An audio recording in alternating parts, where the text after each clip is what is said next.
Hola buscadores, which is Spanish for seekers. My name is Kim and bienvenidos to your first half of 2022 reading. Yay! For those of you who have been subscribed to my channel, I apologize for taking so long to upload a video. I have been experiencing some pretty lows these past couple of days, and it's really difficult for me to film a video when I'm feeling pretty low. So I do want to thank you for being very patient with me. I'm currently working to pull myself back up, and I'm getting there little by little. So always remember to be patient with yourself and understanding, because it's a journey, you guys. It's a journey. Yeah, but before we get into the readings, I would like to give a big thank you to this video sponsor, Keen. For those of you who have not heard of Keen, Keen is an online psychic service that provides access to vetted psychics and spiritual advisors who are there to offer insight and guidance on any topic from love, relationships, career, and more. As I have already mentioned in another video, I personally enjoy using Keen because not only is it a service that is available at any hour of the day, any day, you also have the option, you guys, options are always helpful, to communicate with the psychic either through phone call or chat with them in real time, from the comfort of your home or wherever it is that you are residing. And if you are an introvert or a homebody or just especially shy like me, then you might find the appeal to these options. The sign-up process is super easy. You will be asked to answer a few questions about yourself and the type of guidance you are seeking, and this is only to help you find a spiritual advisor that meets your current needs. Oh, and since there are so many advisors available on Keen, all with different specialties and price ranges, I would recommend trying a few different people out until you find the one that you feel is the best fit for you. Once you have found the spiritual advisor that resonates the most with you, developing an ongoing relationship with that spiritual advisor will be extremely helpful, since it can help that advisor get more in tune with your energy, allowing them to offer you guidance and information that is way more specific to you and to your personal journey. I personally have used Keen to receive guidance in regards to career and or finances, and I used the live chat option. And the thing that surprised me the most was how accurate and straightforward the messages were, which I found extremely helpful and considerate because this is a service that is normally charged by the minute. So if you are interested in trying out Keen, you can use my link, which you can see here on the screen. Try keen.com/Kim, which will allow you your first 10 minutes for just $1.99. So seriously, you guys, use the link, have your questions prepared, milk those 10 minutes, because going by my experience, you will have more than one question answered. So if you are called to it, take this opportunity and experience the magic of Keen. I will also provide this link in the description box down below for your convenience. Thank you so much to Keen for sponsoring this video, and of course, thank you for listening. Okay, but now let's get back to your reading. So in this reading, we will take a look at the first 6 months of 2022 individually, starting from January all the way up till June. And for this reading, I will be using El Tarot, a hand-drawn chart, some key terms, hand-drawn stars that have letters, numbers, and astrological signs on them to get as much information as possible for each month. And at the end of the reading, I will also give you an opportunity to ask Spirit whether what you have been trying to manifest, call in, or make happen will be coming in for you in the first half of 2022, and if so, in what month. So a pendulum will also be involved in this reading. Okay? As you can see, we have 3 groups to choose from. Starting for group 1, we have this painting of a wishing bone. For group 2, we have a painting of an acorn. And representing group 3, we have a painting of a jade. So as always, take as much time as necessary to choose your group. You can pause the video if you need more time. And once you have chosen your group or your painting, then head on over to the comment section where the timestamps are provided so that you may skip right on over to your reading. Okay, but now that you have chosen, let's get right into your messages. Let's go! Hola seekers who chose the wishing bone, bienvenidos to your reading where we are going to take a look into the first half of 2022. So there will be 3 parts to this reading. For part 1, I will be delivering an intuitively channeled message, and then with the assistance of these oracle decks, I will be looking into your energy, see what is the energy you will be entering the year 2022 with, and what is the energy you will be embodying and or exuding by the end of the first half of the year, so by the end of June 2022. And then we are going to move into part 2 of the reading where we are going to take a look at each month individually, starting from January all the way up till June. For part 2, I will be using El Tarot, some key terms, as well as hand-drawn stars that have letters, numbers, and astrological signs on them. And then lastly, for part 3 of the reading, with the assistance of the pendulum along with a hand-drawn wheel chart thingy, we are going to find out whether what you have been trying to manifest, call in, make happen, will be manifesting or happening in the first half of 2022 and in what month. Okay, but now that I have given you a rundown of how this reading is going to unfold, let's get right into your messages. So as I connected with the energy of this group, the first word that came to mind almost immediately was happy. And the second word that came to mind was here. And right now, at this very moment, the message that keeps coming to mind is, I am happy here. I am happy where I am. And this message gives me a vibe of being in the moment, of feeling present, as well as feeling a sense of liberation with being grounded. So if you have been feeling quite ungrounded in the year of 2020, it is possible that in the year of 2022, you are going to start feeling more grounded or are going to start practicing being more present and feeling a sense of happiness and joy for where you are in your journey. The next thing I experienced was a heaviness in my chest, which might be signifying that there are some suppressed emotions or feelings. The word that keeps coming to mind at this moment is baggage. So if you felt weighed down by your emotions recently because you haven't been able to express them or feel through them, or because you've actively been suppressing them, in the year 2022, you will be guided to address these emotions, or there are going to be a lot of opportunities that will allow you to finally feel through these emotions so that you may release them. And if you have been working on healing your emotional body or clearing out emotional blockages, your efforts are paying off and will be paying off, because I do see a breakthrough happening in the year 2022.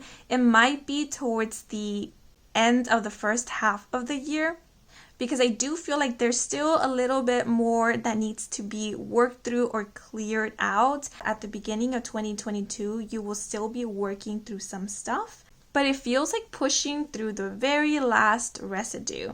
And for some, it might feel like the easiest bit, and for others, it might feel like the most difficult part of the whole healing process you have been undergoing. So if it does start getting a bit heavy, know that it is because you're pushing through that wall and you're about to hit that breakthrough.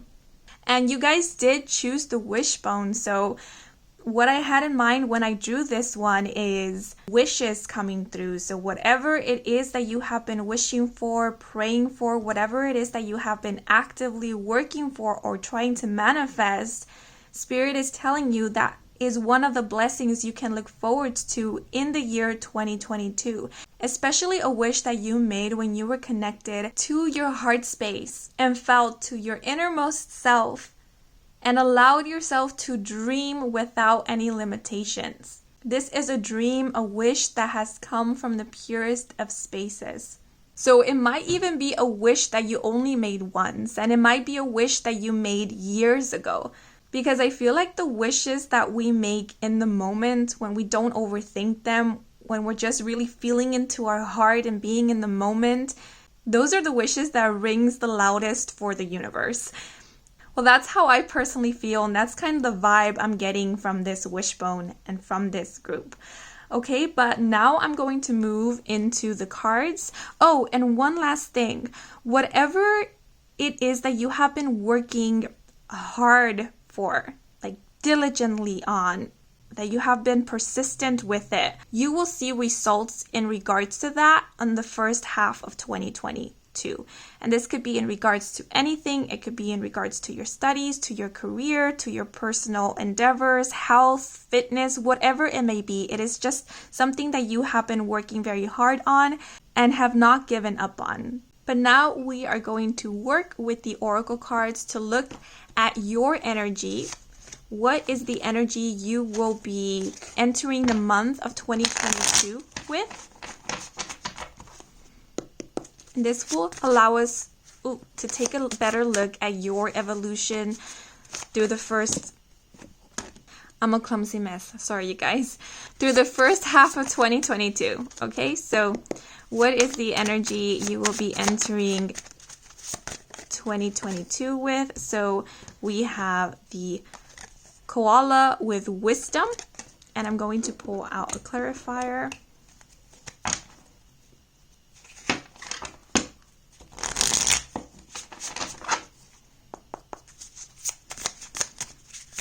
So, okay. Put this back here. So we have the koala with wisdom. Koala gives us with sacred wisdom. Through his ability to climb high into the canopy, he encourages us to seek a broader vision of the universe. Above the fray, we are able to see distances far beyond the horizon. Sitting atop the trees, he speaks of interconnection and solidarity. In his presence, he beckons us to protect the memories of our many ancestors, honor our fragile ecosystem, and protect Mother Earth from our recklessness. Koala's wisdom calls upon us to uphold our fidelity. And to clarify, we have humility in reverse. And now we are going to see what is the energy you will be embodying and or exuding by the end of the first half of 2021. Okay, what is the energy Group 1 will be embodying or exuding by the end of the first half of 2022. Did I say 2021 before? Oh my goodness. It's gonna be a while since I get that right. Before I get that right. Okay, so we have the snail in reverse. And to clarify,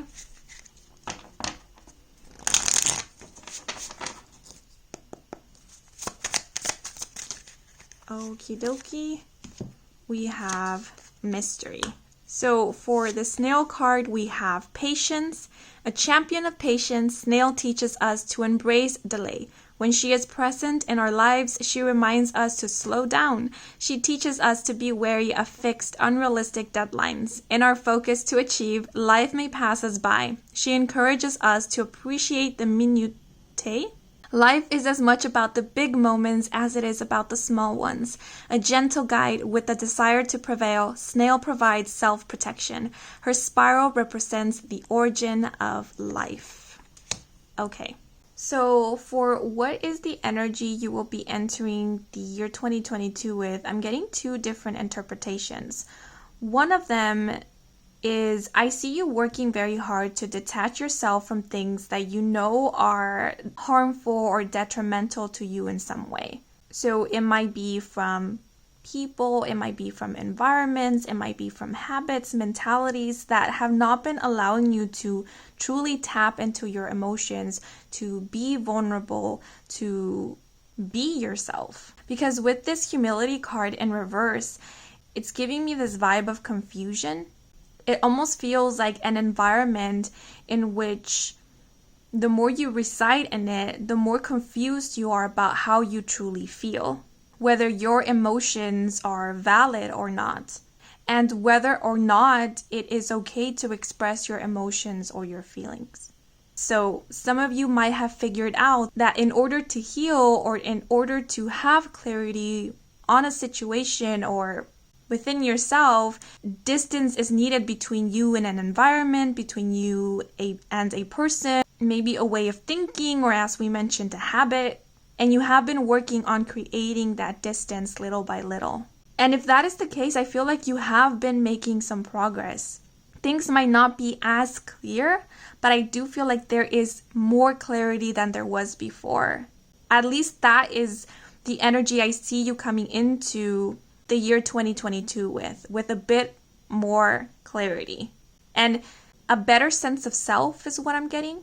So entering the year 2022, you might start feeling more compassionate towards self, giving yourself more space and time to process things, to process emotions, and overall treating yourself more kindly. Because I'm getting a very nurturing energy from this koala, so it's like nurturing yourself, taking care of yourself. Now, the second interpretation I'm getting from these two cards is a running away from.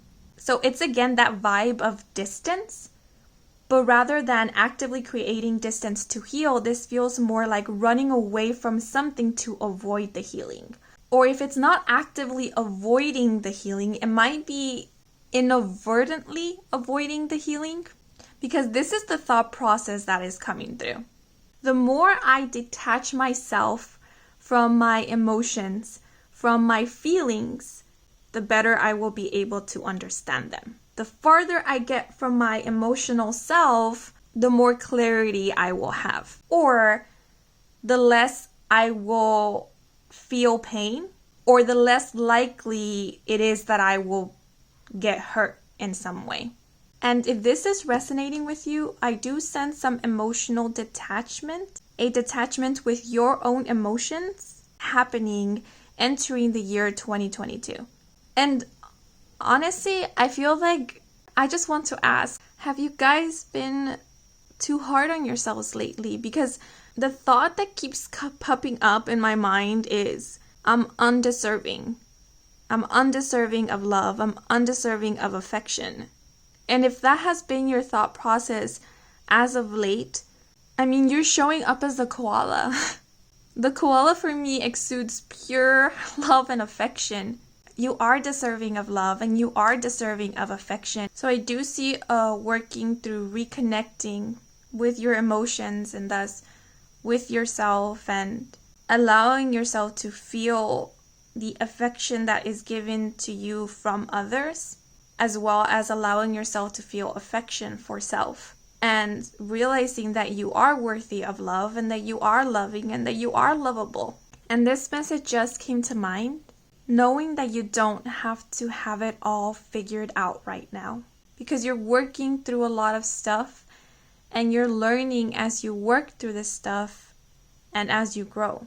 Because by the end of the first half of 2022, with the snail being in reverse, there is impatience. And so I do see that there will still be a working on being more patient with the pace of things, being more patient with how your journey is unfolding, because mystery is having me think of the future.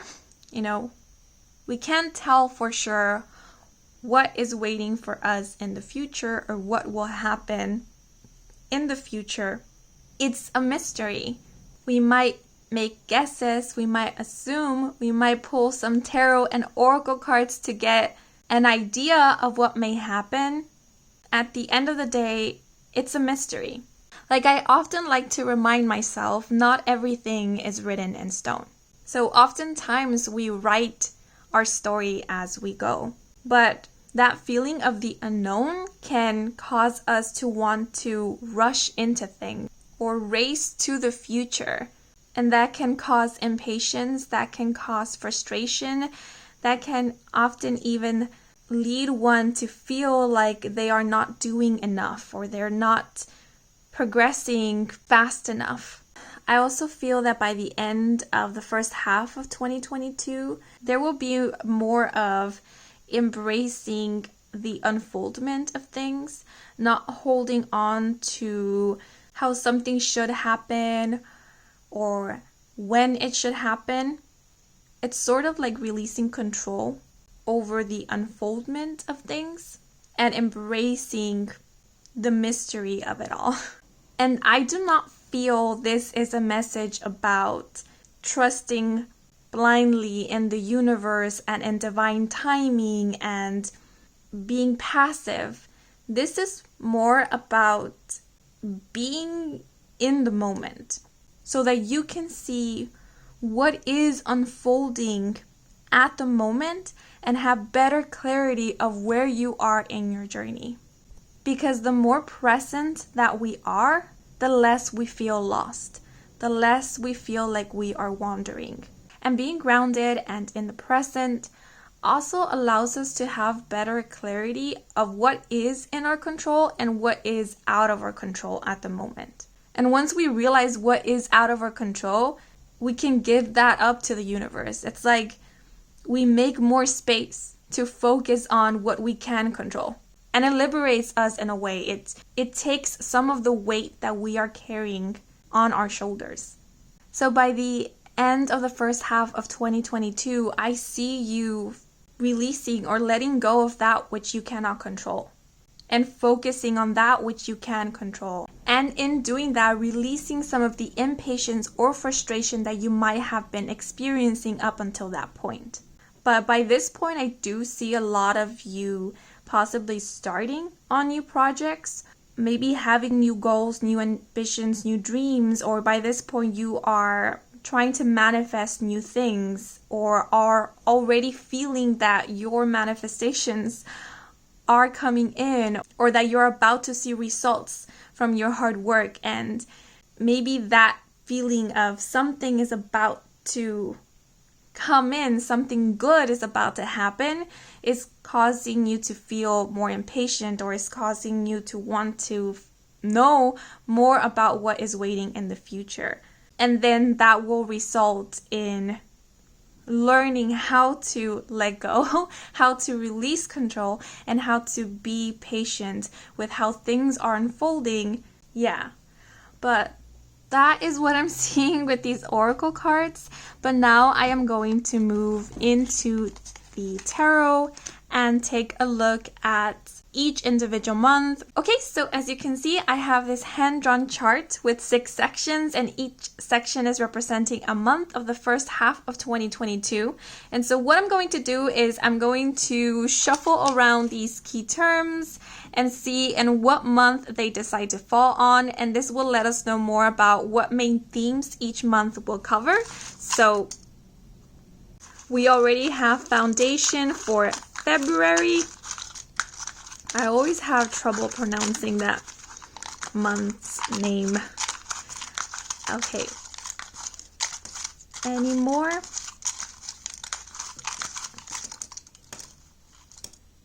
Okay, so I'm only going to take the ones that fell inside the chart or circle.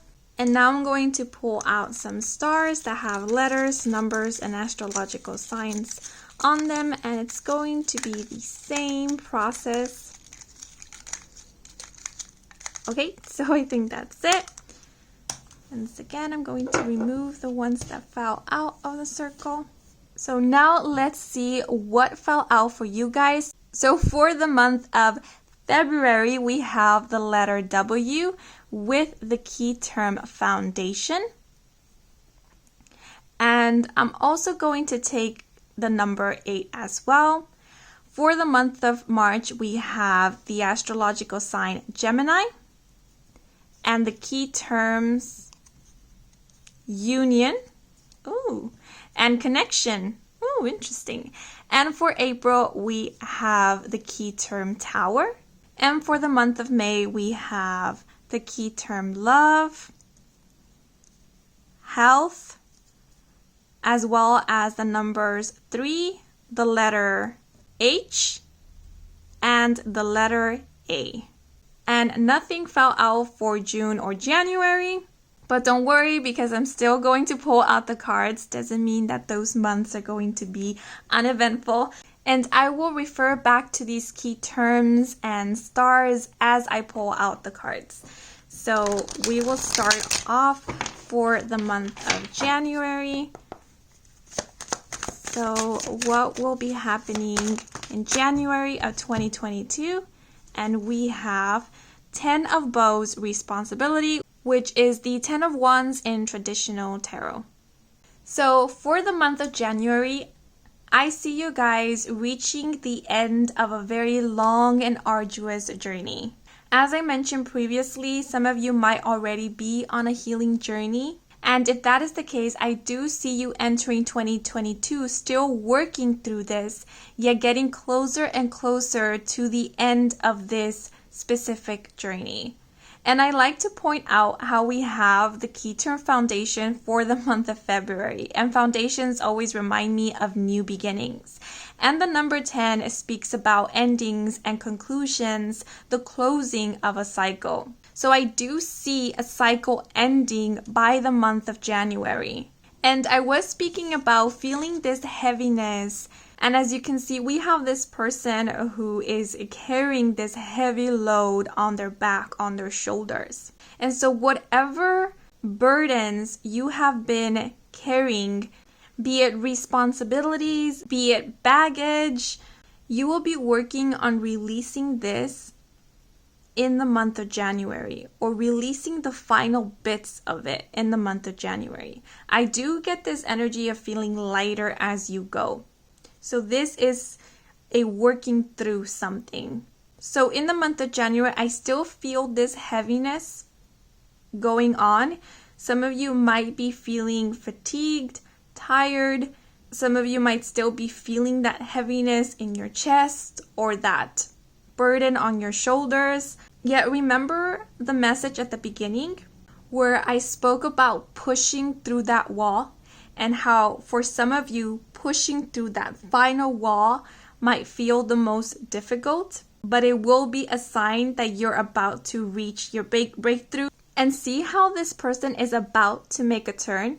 So they don't necessarily see that they're almost there to their destination, that they're almost home. They won't see until they finally make this turn. And so the message that is coming through with this 10 of Bows is, don't give up, because you're almost there. You're almost there. You've come this far, so do not give up. You're about to see the fruits of your labor. You're about to reach home. All the knowledge that you have accumulated along the way, you will soon be able to appreciate it, to really soak it in, and to share it with others. Because I do get an energy of community here, of family, of home. And so I just feel like this is encouragement. This is spirit cheering you on. This is spirit celebrating your hard work and reminding you that your efforts have never and will never be in vain. And as I mentioned before, when we're about to reach that breakthrough, for some of us, it might be the easiest part of the journey, and for other of us, it might feel like the most difficult part. Because it's sort of reminding me of when we get that adrenaline rush. Like, we're already very, very tired, we're about to give up, but when we see the finish line, we sort of get that adrenaline rush, and all this energy just comes out of nowhere. And when we thought we couldn't run faster,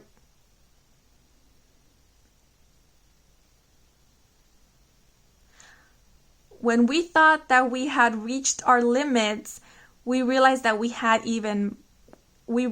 had more in us to push us even, to propel us even faster towards that finish line. And when we realized that we had just reached our limit, and when we thought we had just reached our limit, we realized that nope, we still have more in us to carry us to the end of that finish line. And for others of us, which I have also experienced, we might see, the light at the end of the tunnel, but the closer it seems, the farther it feels. I don't know if that has ever happened to you guys. Like, the closer you are to something, the farther it feels from you because you have been wishing and wanting and longing for this. And now that you see it there, it's almost hard to believe that it is there for the taking. So some of you might be feeling, that fatigue. It's sort of like that crash after having been energetic for so long. So there is this warning of feeling a bit tired, sleepy even. I'm getting a bit of lethargy happening in the month of January. And if so, please be easy on yourself. Know that if you give yourself time to rest, nothing is going to be taken away from you. You're still on your journey. You're still moving forward. You're just allowing yourself a moment to take a breather and take a break because your body needs it, because your mind needs it, because your soul needs it. And when we encourage you to move forward, it's simply speaking about not giving up on your dreams, not calling quit on your goals and your ambitions and on your journey. That's all that is referring to. Just know that you're about to end this cycle. You're about to close a chapter of your journey that possibly has been difficult or felt very difficult, or you're finally going to reap the rewards of your hard work. And I do feel like this might be happening towards the end of January and closer to the beginning of February. Okay, but now I'm going to look into February. So one card, please, for what can we expect for... Perfect. And we have the 10 of Stones home, which is the 10 of Pentacles. And I was speaking about, reaching home, arriving home. And then we literally have the home card appearing for the month of February. So the 10 of Stones, also known as the 10 of Pentacles, speaks about stability, security, and sometimes the 10 of Stones can also speak about marriage, family. Oh, actually, we have the letter W, which is reminding me of weddings. So some of you might be getting married in the month of February, or might be attending a wedding in the month of February, or you might be settling down with somebody in this month, maybe purchasing your home or renovating your home in the month of February. It just feels like you are establishing something in this month. And honestly, it feels the word inauguration is coming to mind. As we mentioned before, some of you might been working very hard towards a goal or towards accomplishing something. Maybe you have been working very hard to save up to purchase a house, or save up to build your house from scratch, or save up to open a business. Maybe this is about working very hard to find financial stability or security, and this 10 of Stones is you finally reaching that financial stability and or security. So as I mentioned, whatever it is that you have been working very hard to achieve, to accomplish, you are succeeding in that in the month of February. You are seeing the rewards of it in the month of February. It sort of feels like the happily ever after of a long and winding journey. There is this ending of a cycle. There is this closing of a chapter. And in the month of February, you're opening a new chapter of your life. For some of you, as I mentioned, it could be marriage, it could be moving in with somebody, it could be starting your own family. Some of you might even be adopting a child. If not a child, this could be adopting a fur ball. For others of you, this can be about, as I mentioning finally opening up your business, partnering up with somebody, or if you've been working in partnership with somebody, you both finally seeing the results of your hard work. This for me is giving me vibes of feeling like you have succeeded in something or reached success. And remember, success is subjective. We do have the number 8 here, and the number 8 reminds me of the 8th house, which deals with transformation. It deals with rebirth. And as I mentioned, this was giving me vibes of a new beginning. So it does feel like being reborn into a new energy. It's like we're letting go of this energy of hard work and labor and being reborn into this energy of fruition and stability and abundance. And if this has been a journey about healing family wounds or family issues, I do see harmony with this 10 of Stones. This can even be about healing a marriage.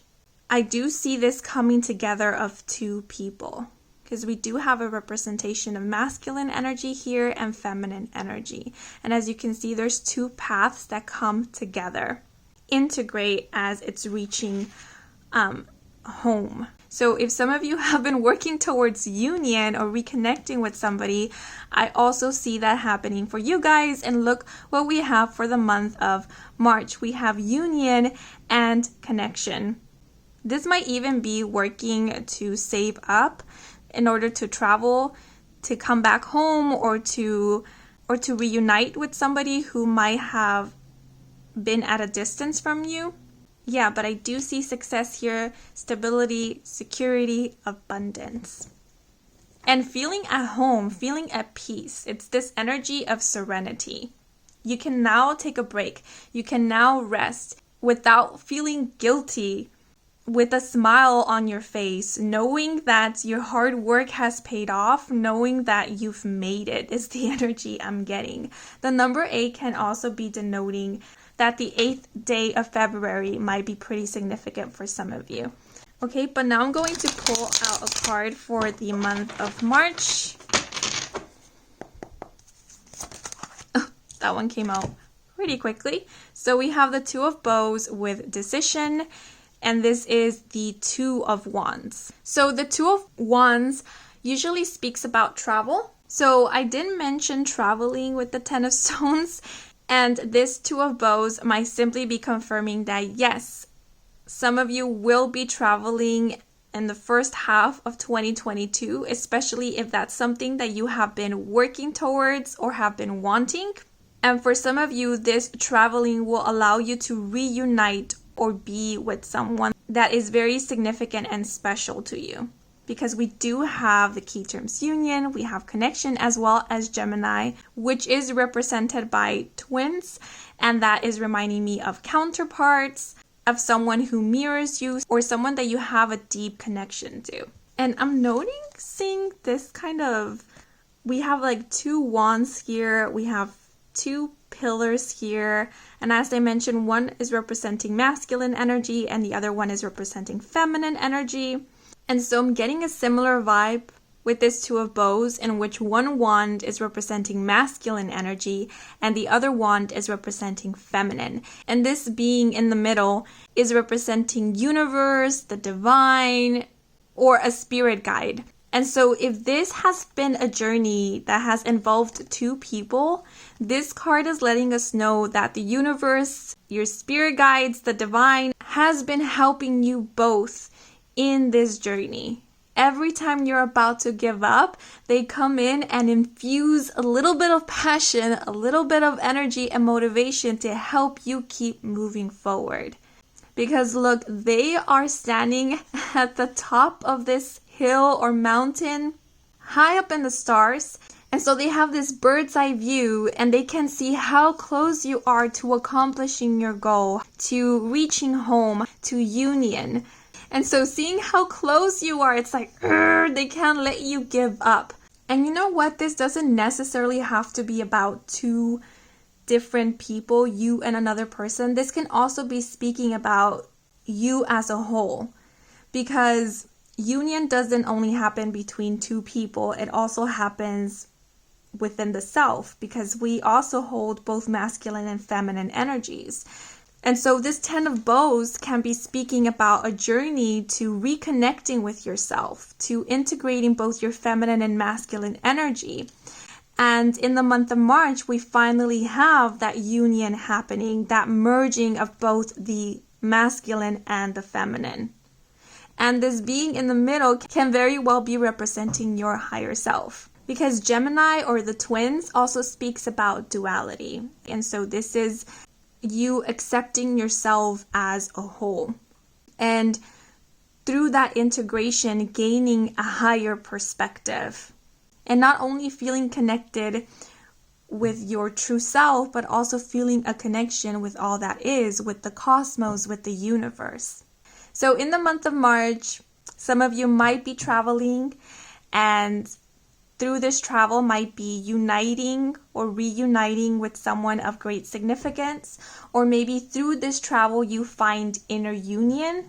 For others, this can even be speaking about traveling within, finding home within yourself, and through that feeling more inspired to create. So there might be a bit of restlessness happening in the month of March, because with all this fire over here, I'm seeing a lot of passion, inspiration, motivation, a lot of energy. And so there might be a lot of ideas coming to you in the month of March. Ideas for the next projects you want to pursue, for the next thing that you want to learn, for the next place that you want to travel to. And you might be making some very important decisions in the month of March, choosing what to focus on, choosing what to invest your energy into, or what direction you want your journey to go in. Because like I said, this does feel like ending a cycle or closing a chapter of your life. And this Two of Bows feels like deciding what is the next chapter after the ending of this cycle. But now I'm going to move into the month of April.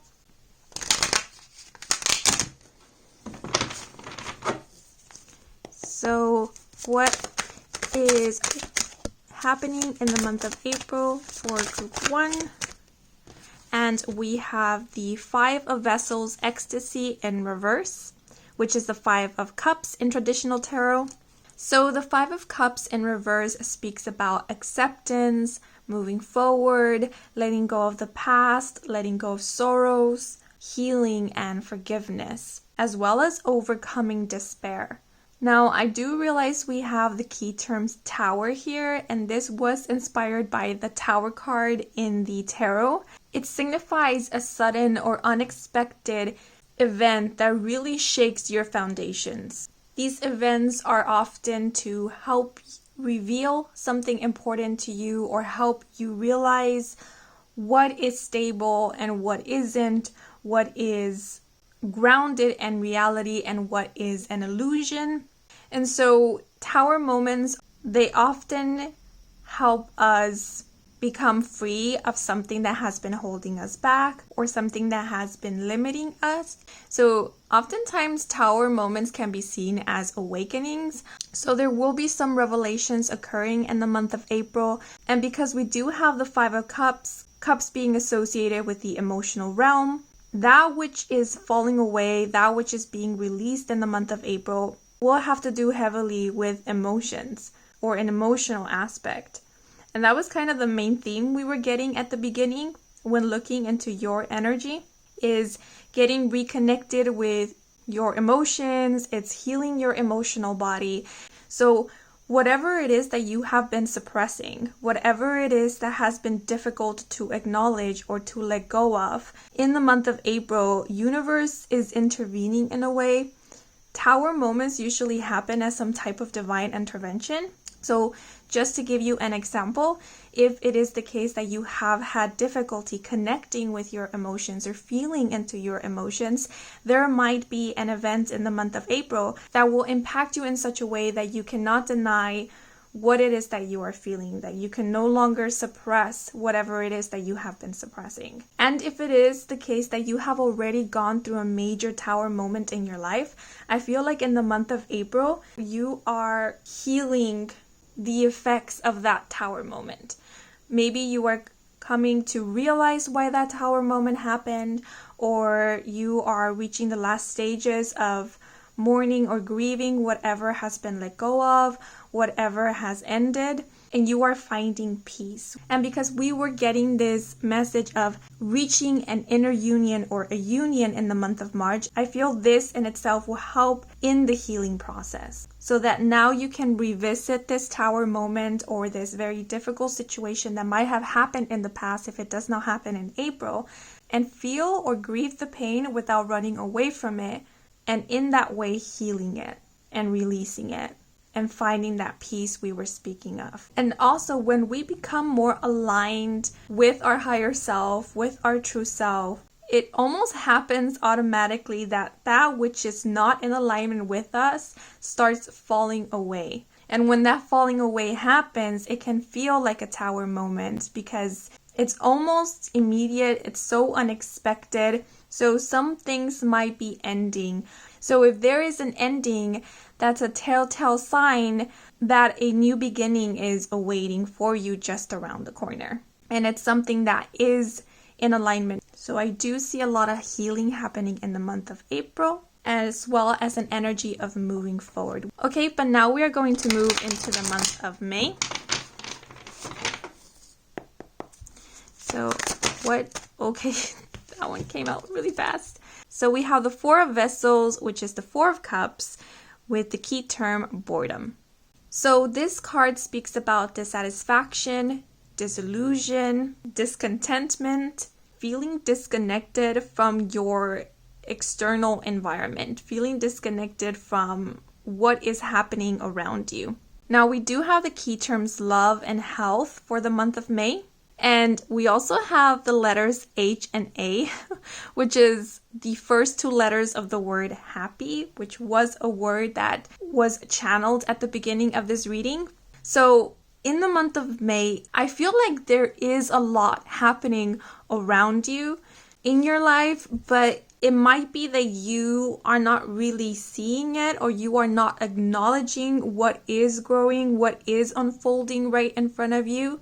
Or it might be that whatever is unfolding, whatever is growing and flourishing, you might not perceive it as something important or of significance. Because having love and health here, I feel like this is the energy that is surrounding you in the month of May. There's a lot of love, and with all this greenery here, there is good health. So this might be signifying that the people around you or in your life currently at this time are healthy, are well, that you are physically healthy, or that your health is improving by this point, if your health is something that you've been working to better. But even though there's all these good things happening, it almost feels like this is not exactly what you are anticipating. There's something else that you're waiting for. There's something else that you're dreaming about.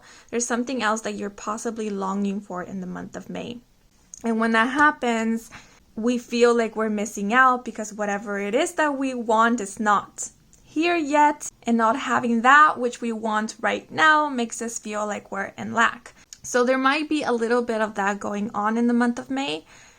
Yet with this card, it feels like a heads up from spirit, letting you know that you can change this energy around. Like, the month of May doesn't have to feel boring or be boring, or you don't have to feel like you're missing out on something, because what you can do is shift your perception or shift your attention to what is happening in your life. So it's sort of like, see what you have going for you in the month of May and rejoice in that, because I do feel like there's a lot going on for you.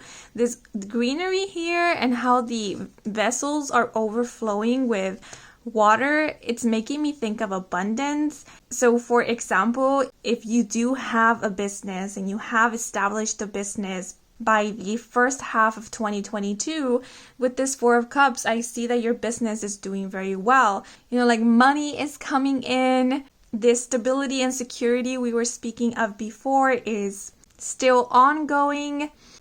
You know, it's like when everything is stable, when everything is flowing smoothly, nothing's amiss, it might feel like nothing's really happening because everything is running so smoothly.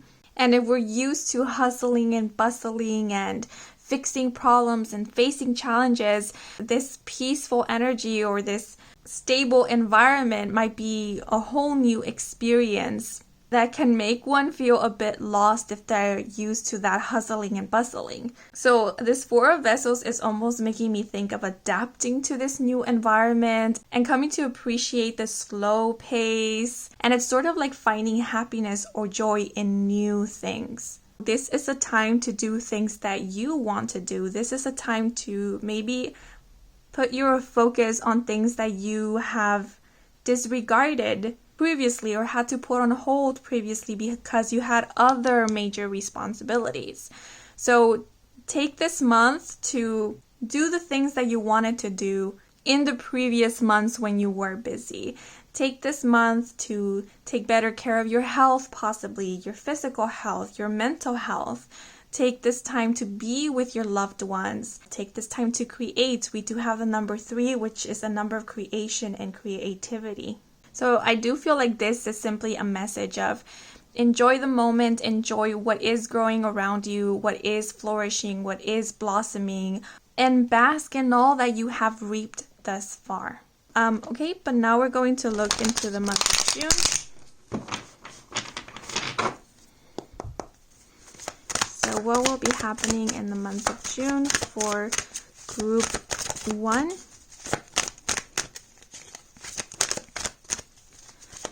So what will be happening in the month of June for group 1? Okay. So we have the Knight of Arrows, the Hawk, which is the Knight of Swords in traditional tarot. So the Knight of Arrows is a huge contrast to the 4 of Vessels that we received previously, because this card speaks about charging forward, being assertive, seizing the moment. It can also denote big changes or big opportunities coming in rather quickly. And it also often denotes an energy of going against the flow.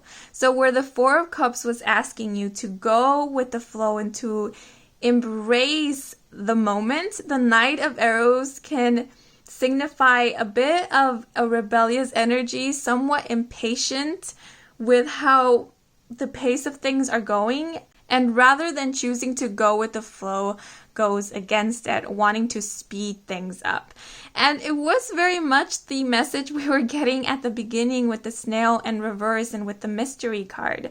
So in the month of June, there might be a bit of forward action happening on your part, where you might decide to make some unexpected moves, is what I'm getting. You might get wind of something, and that might inspire you to take some type of action. So you might be receiving some important communication in the month of June, and it feels unexpected, it feels out of the blue. And whatever this communication is, it instigates you to come out of this 4 of Vessels energy where you're choosing to no longer wait or to no longer be passive, but to be some type of active participant. So the only advice here is, if you are going to take some action, just be clear about what actions you are going to take. Be clear about whatever it is that you are going to decide to communicate, because this hawk does speak about perspective. It's getting that bird's eye view. It's looking at the bigger picture, seeing the details. Yet with this smoke being in the background, it obstructs some of the view. So just be clear of whatever it is that you're about to do, whatever it is that you are about to accept or reject, communicate, or move towards to. I actually want to pull out a clarifier. So let me pull out one clarifier for this card. Oh, that one flew out quickly. So we have, the 8 of Wands, number 13, the snake. So the 8 of Wands is also a very quick, fast-moving energy. It can also speak about communication coming in through text messaging, phone call, social media, email. So there might be some instant, direct, important communication that you might be receiving in the month of June. And I feel it will be very unexpected. And this might instigate some immediate reaction from you. And so I just feel like there's a warning here about choosing to respond rather than to react to whatever news or information that you will be receiving in the month of June. And I do feel like this is sort of the beginning to a new transformation, possibly new lessons that you will be learning in 2022. And I feel like one of the lessons will be about patience, gaining perspective, and how our actions can create a huge impact, not only in our lives, but in other people's lives as well. I sort of feel like this is a catalyst to some type of transformation, some revelation or inner healing. So if you feel like things were slowing down in the month of May, in the month of June, things will start picking up again. Like for some of you, this might be speaking about a new job opportunity that might be offered to you. This might be speaking about you catch wind of a job opening and you immediately jump into applying for it. I even feel like this might be an opportunity to finally communicate something to someone that you have been wanting to speak to, or maybe reveal something about someone. And it feels like you don't hesitate to jump at the opportunity. And that in itself, whatever it is that you're jumping into, will make way for the opening of a new journey. A new healing journey, a transformation, a revelation, new lessons to be learned. This might even be the resurgence of an old cycle, or the cycle that you have just recently closed, just to see if you have learned the lessons, or as we mentioned before, to put all that you have learned into practice. But those are all the messages I am seeing for you guys. So now we are going to move into the last part of this reading, in which we will be assisted by the pendulum. So take a moment and think about what it is that you are trying to manifest or call in or make happen for you. And once you have that in mind, cast your gaze upon these crystals over here and see which one calls out to you. If you have more than one thing you are trying to manifest, you can, of course, choose more than one crystal. We have rhodonite. We have clear quartz with green tourmaline, fluorite, and agate. And once you have chosen, I'm going to ask Spirit to show us with the pendulum if your manifestation or blessing will be coming in the first half of 2021, and if so, in what month. So for those who chose the rhodonite, is their manifestation going to come in the first half of 2021? So as you can see, the pendulum is pointing towards March. So for those who chose the rhodonite, your blessing or manifestation will be coming through in the month of March. Now, for those of you who chose the clear quartz with the green tourmaline, will their manifestation be coming through in the first half of 2022?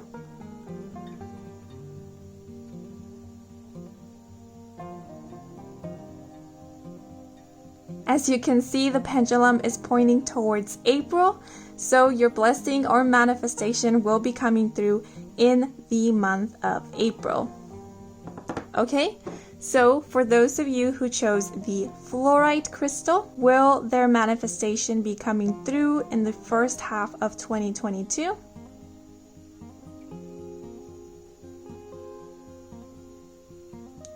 So as you can see, the pendulum isn't moving, so that signifies that your manifestation or blessing will not be coming in the first half of 2022, but it might be that it will be coming in the second half of 2022. So for those of you who chose the agate, will their manifestation be coming in the first half of 2022?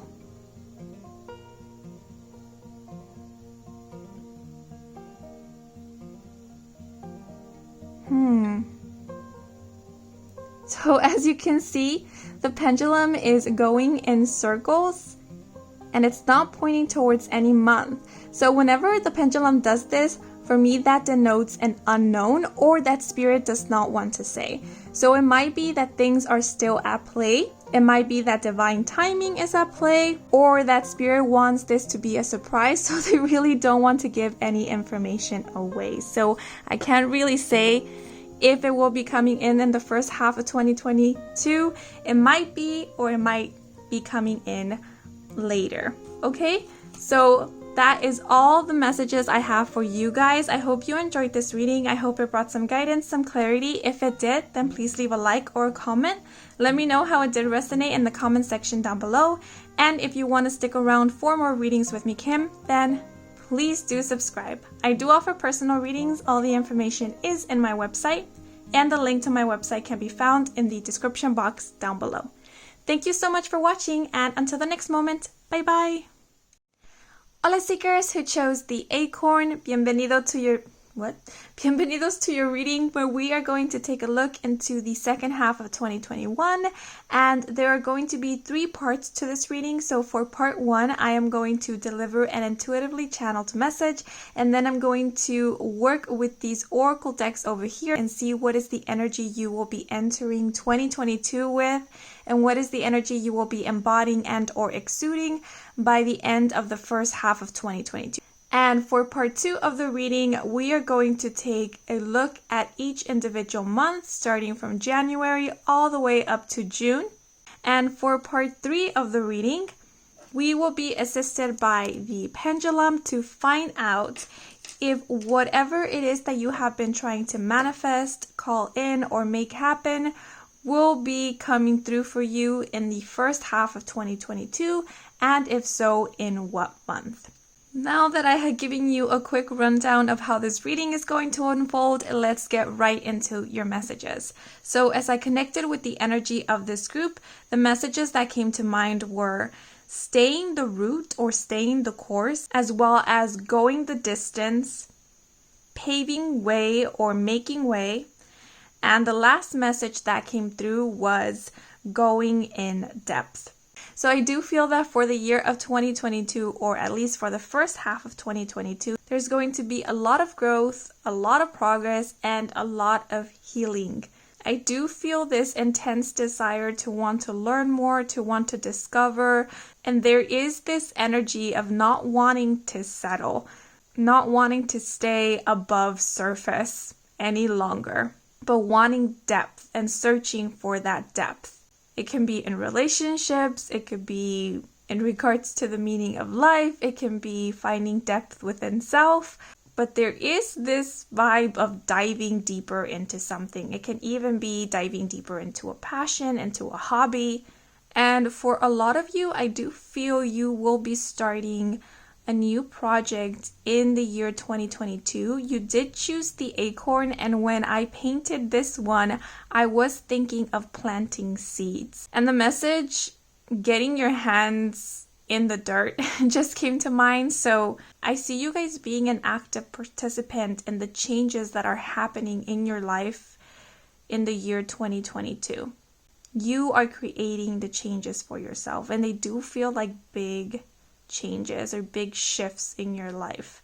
The acorn also reminds me of new employment. So if you have been applying to jobs and have been searching for a job, I do see you being employed in the first half of 2022. And for some of you, this new job or employment might require for you to relocate, or this might simply be denoting that some of you will be moving out or finding your own place, becoming independent. And there is excitement around that, if that resonates with you. And the word abundance just came to mind. But now I'm going to pull out the oracle cards to take a better look at your energy, see what is the energy you will be entering 2022 with. So let us look at these cards. I just spaced out for a moment. Okay, so what is the energy you will be entering the year 2022 with? Ooh, those were a lot of cards. I only want one card, Spirit, so let me shuffle one more time because I was spacing out. So what is the energy group 2? Interesting. A lot of cards keep falling out.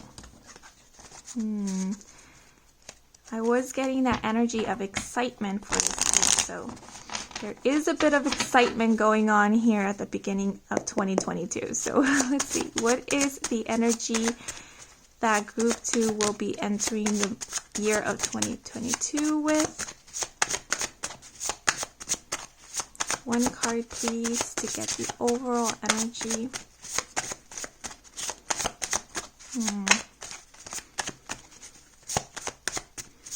Now the cards are taking... Oh, here we have it.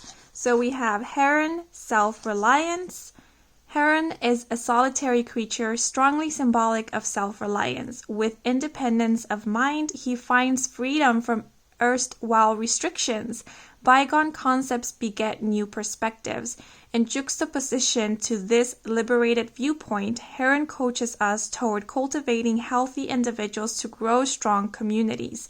He reminds us to trust our gut, travel with intention, and confidently lead by example. In our ability to demonstrate personal resolve, we inspire others to find their strength. Yeah, I was getting major vibes of independence, becoming self-reliant, finding your freedom, or embodying your freedom is what I'm getting. I'm going to pull out one clarifier. So what is the energy? Ooh. Nope. Yes. Oh, and we have time. Okay. And now I'm going to pull out some cards to find out what is the energy you will be embodying and or exuding at the end of the first half of 2022. And we have the buffalo. Oh my goodness, what is wrong with me? With connection, generation after generation, buffalo reminds us of our sacred path. With hope for the future, she encourages us to honor every walk of life, to be grateful for each day, and to respect what we have been given. She tells us of stories entwined with sadness and forgiveness, prosperity and humility. In the shadow of broken promises, she imparts messages of persistence and survival. Her presence awakens responsibility and guides us to live in harmony with one another. When Buffalo presides, it is time to give thanks for all of life's gifts.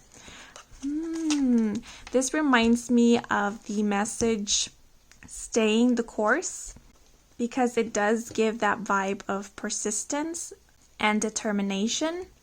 But now I'm going to pull out one clarifier. So what is the energy the two will be embodying and or exuding by the end of the first half of 2022? Okay, so we have seasons, and it did fall out horizontally, so I am going to take it that way, and I'll explain why in just a bit. So starting off 2022, I see you guys feeling quite determined and looking towards the future. It's very strange. The energy I'm getting here almost feels like going from childhood to adulthood. It feels like going from one stage of your life into another, like a new era. And this message in the back really stood out to me. He reminds us to trust our gut, travel with intention, and confidently lead by example. So I do feel like for the majority of you, you're about to embark on an adventure that really allows you to express your individuality. Like I said, for some of you, this might be embracing your independence, embracing your freedom. Some of you might be leaving your childhood home or your hometown. Some of you might be traveling for the first time or relocating for the first time, earning your own income now, becoming financially independent, finding your first job, working at your first job. It feels like doing something of your own, something that is of you and from you. Feeling like you're making your own decisions now, feeling more in management of your own life. And the heron is reminding me of family. I think it's because it's reminding me of storks, though I know they're completely different creatures. But it does give me this vibe of going out into the world and finding your own family, choosing your family, finding your soul family, your soul tribe, soulmates, who soon become your earth family. This is about going out into the world and finding your community or creating your community. And there is this hunger for wanting to learn, for wanting to explore, and for wanting to not only consume, but also share what you yourself have learned, what you yourself have acquired thus far. And there is this energy of humility here, and energy of openness. And there's something magnetizing. I feel like there's something that's pulling this heron in. So in the year 2022, I see you navigating through life with the help of your inner compass. There is going to be a lot of listening to your intuition. And there might be moments in which you're not quite clear as to what the next move or the next step is. But there's never this feeling of being lost. It's almost like you know you are exactly where you need to be. And there is this certainty that when it is time, you will know exactly what steps to take next or when to take action. With the yellow being here in the background, it's reminding me of the solar plexus. So there is going to be a lot of working on your confidence in self, and also confidence in some higher power is the message I'm getting. The more you allow yourself to tap into your intuition, and the more you give yourself the freedom of self-expression, I feel that the stronger your confidence will grow. And then with this buffalo over here, so the buffalo reminds me of persistence. It reminds me of courage. But as the card said, there is this energy of humility. The buffalo, I feel, is a very strong creature, yet it is never overpowering. Rather, it is simply assertive, confident, and understanding how their power can help not only them, but also others, and can help things move along organically. And that is how they assert their authority. I know that might have sounded very random or confusing, but at this moment, I feel like I'm channeling the messages because I feel very spaced out and words are just coming out.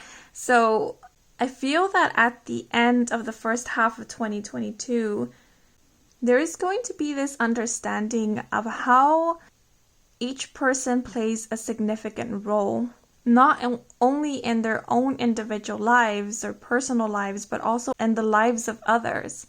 And I'm noticing how we have time here and then we have seasons. Both cards represent time. They represent cycles, endings, beginnings, transitions. And so I feel like in the first half, how do I explain this?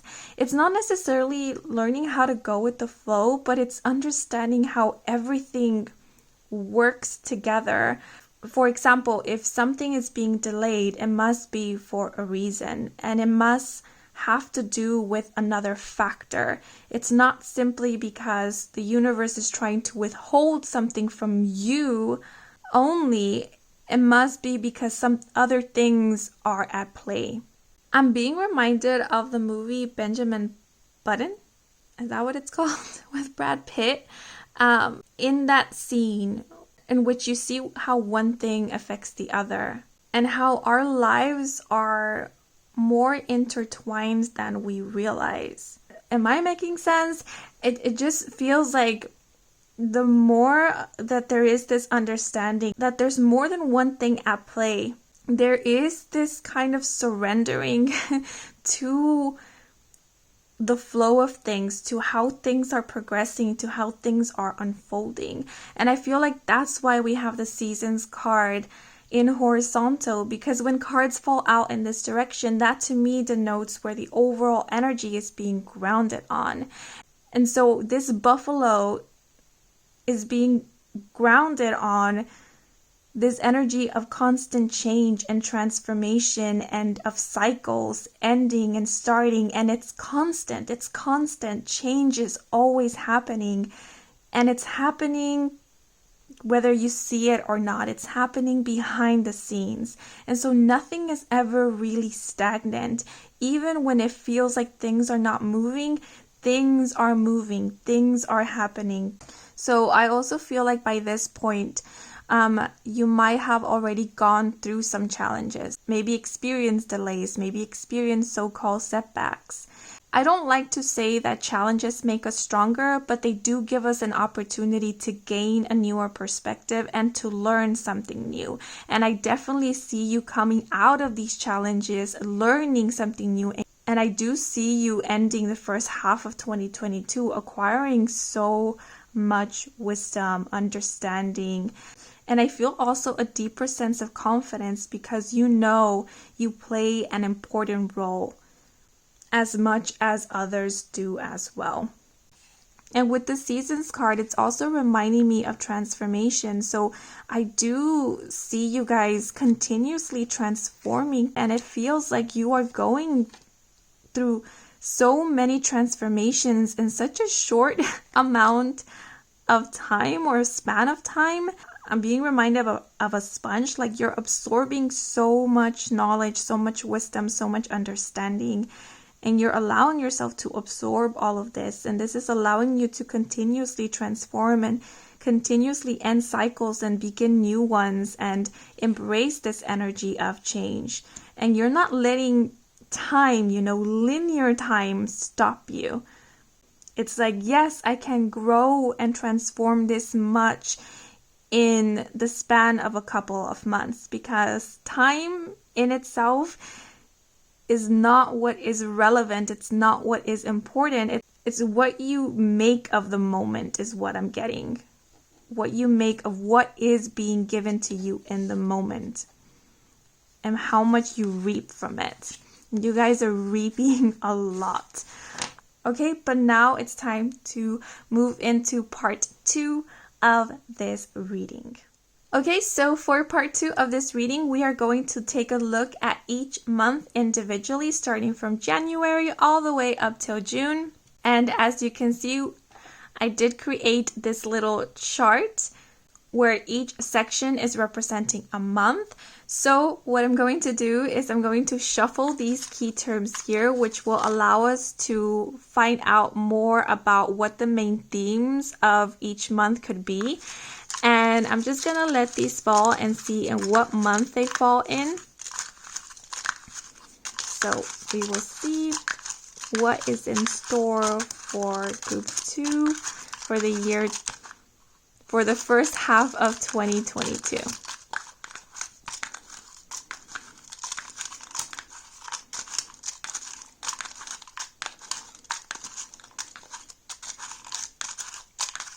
Okay.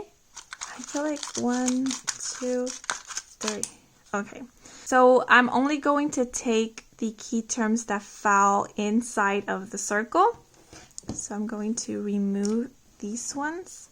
I actually want to keep these 3 for January, as well as this divine key term. And now I'm going to pull out the stars that have letters, numbers, and astrological signs on them, just to see what else is in store for you guys for the first half of 2022.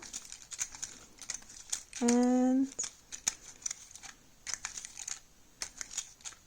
okay, that is it. So I am going to remove this one. As you can see, we have one star that fell out right in the center, and that is the number 3. So this is denoting a main theme that will be occurring for the first half of 2022.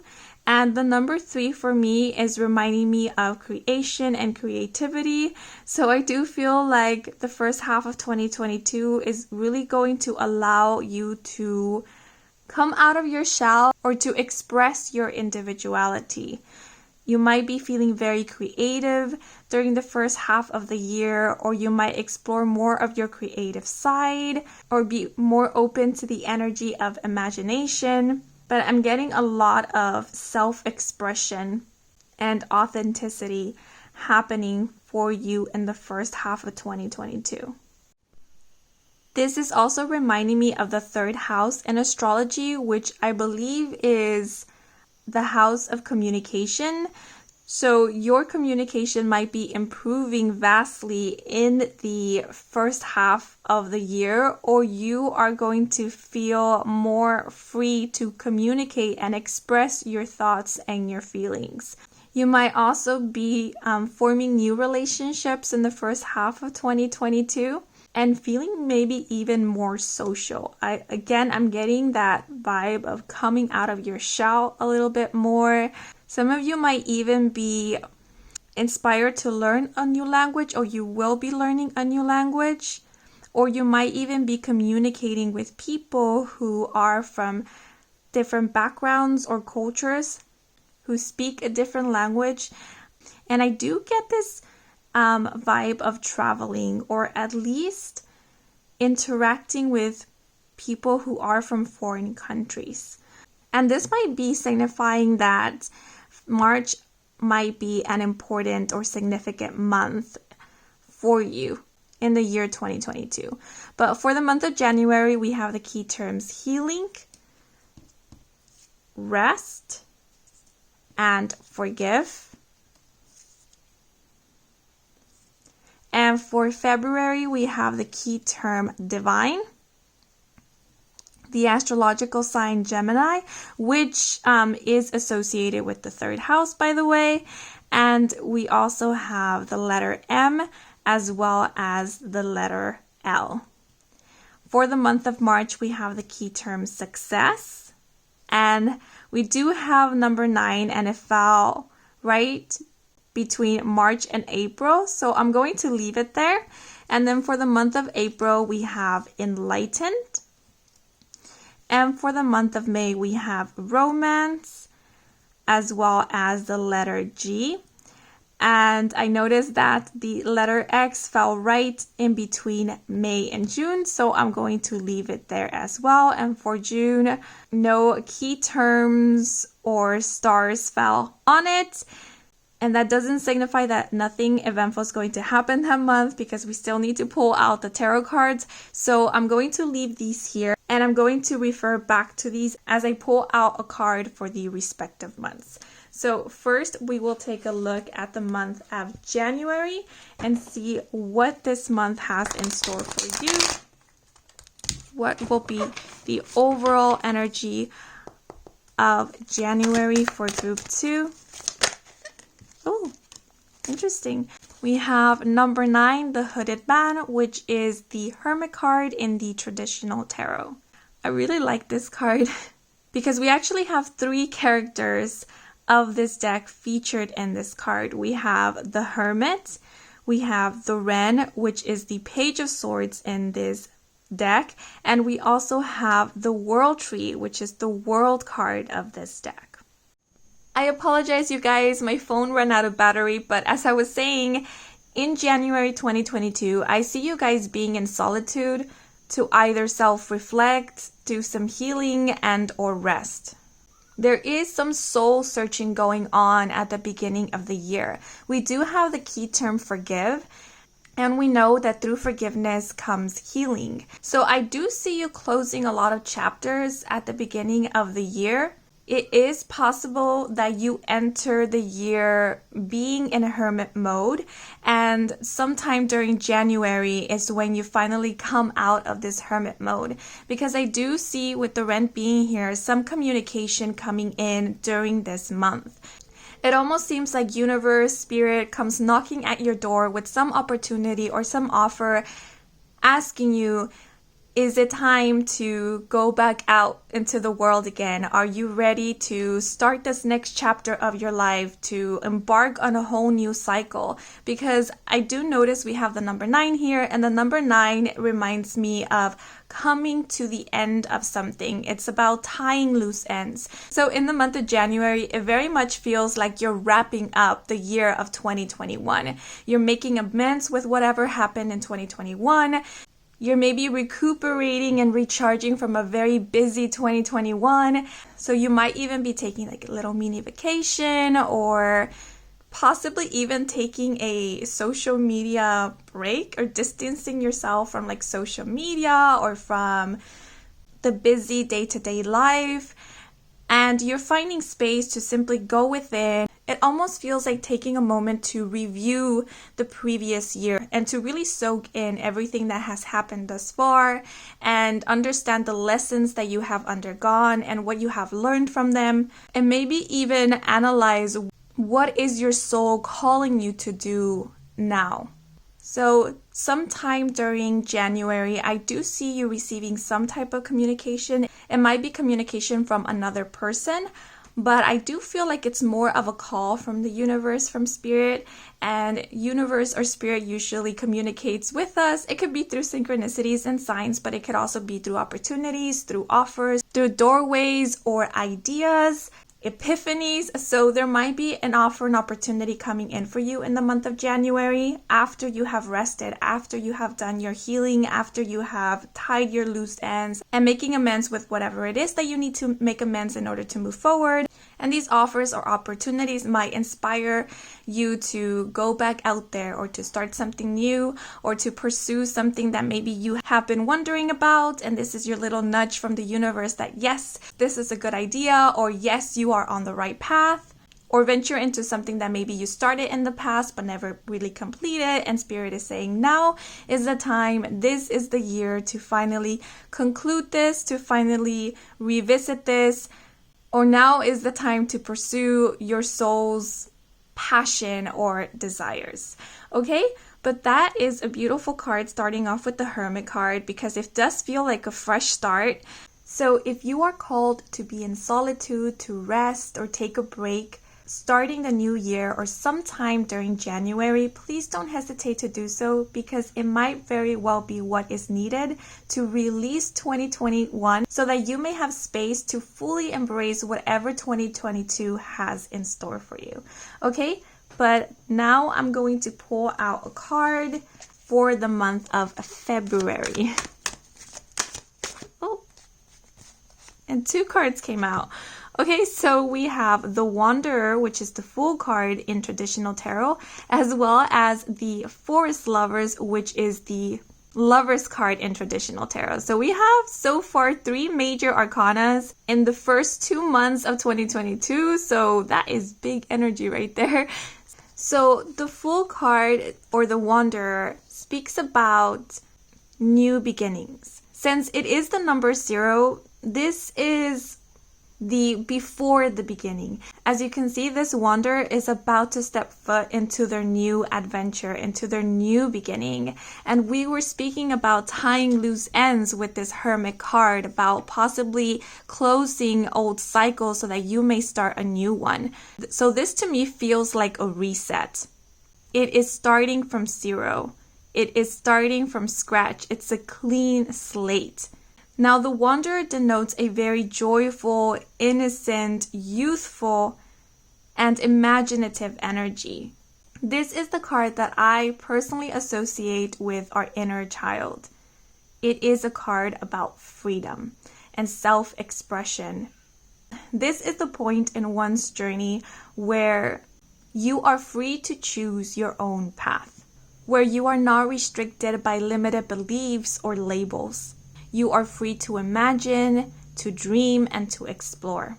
So, right after coming out of this hermit mode in January, starting February, you are embracing new energy. You are being open to welcome in and to venture into whatever is in store for you, or whatever it is that you're setting your mind to. Because on the other side of this rainbow is the unknown.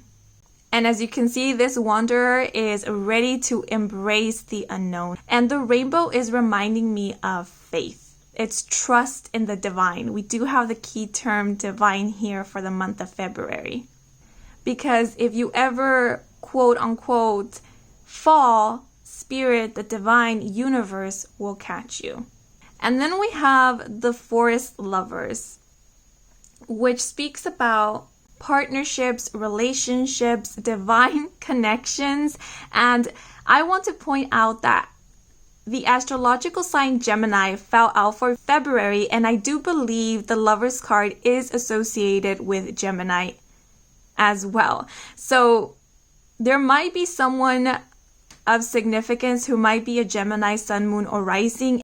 entering your life in the month of February, or it might be someone that you already know of who will play a significant role in your life in the month of February. But Gemini is the sign of the twins, and it also reminds me of divine connections, divine partnerships.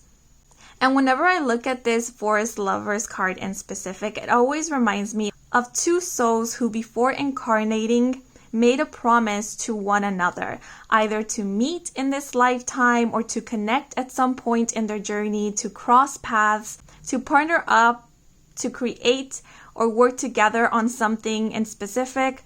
So this might be speaking about a new connection coming in for you in the month of February.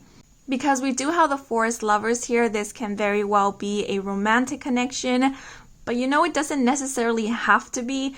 If you already happen to be in a connection, this might even be speaking about starting fresh with this person. It could be speaking about a leveling up in your connection, or the relationship dynamic changing in some way where the connection is growing stronger, where maybe you are forming more of a spiritual connection or bond by this point. It's elevating from the physical to the spiritual.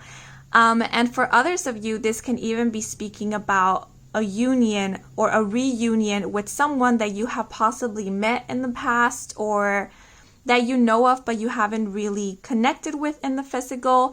As I mentioned, this can be romantic, but it can also be a platonic connection or relationship.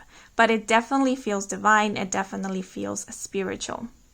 Now, the Forest Lovers as well as Gemini energy can speak about major choices or an important decision that you will be making. As mentioned previously, the Wanderer is a point in your journey where you feel like the world is your oyster. Everything is possible. So in the month of February, I see you being completely open to the possibility and really understanding that you are the writer, the creator of your own story. So I see you contemplating on the possibilities of where your journey can head to next, like what it is that you want to explore next, what it is that you want to venture into next, or what it is that you want to give way to, allow into your life, and making important decisions in regards to that during this time. It is the beginning of the year, so it sort of feels like planning out what you want this new year to be about. Like you're deciding what this year will focus on. You're deciding what this year will be about. You're making the choices. You're making the moves. And that's pretty cool. But you're also being open to the possibilities and open to what the universe has to offer you along the way, which is also pretty amazing. So I definitely do see a new connection or an upgrade in a connection. I do see you also being more open to your spirituality, more open to the divine, to receiving messages from your guides, from the universe, and feeling even more connected with your higher self. I see you asking not only the universe or your guides for guidance, but I also see you going within and asking your higher self, your inner child, for guidance, for clarity, for advice.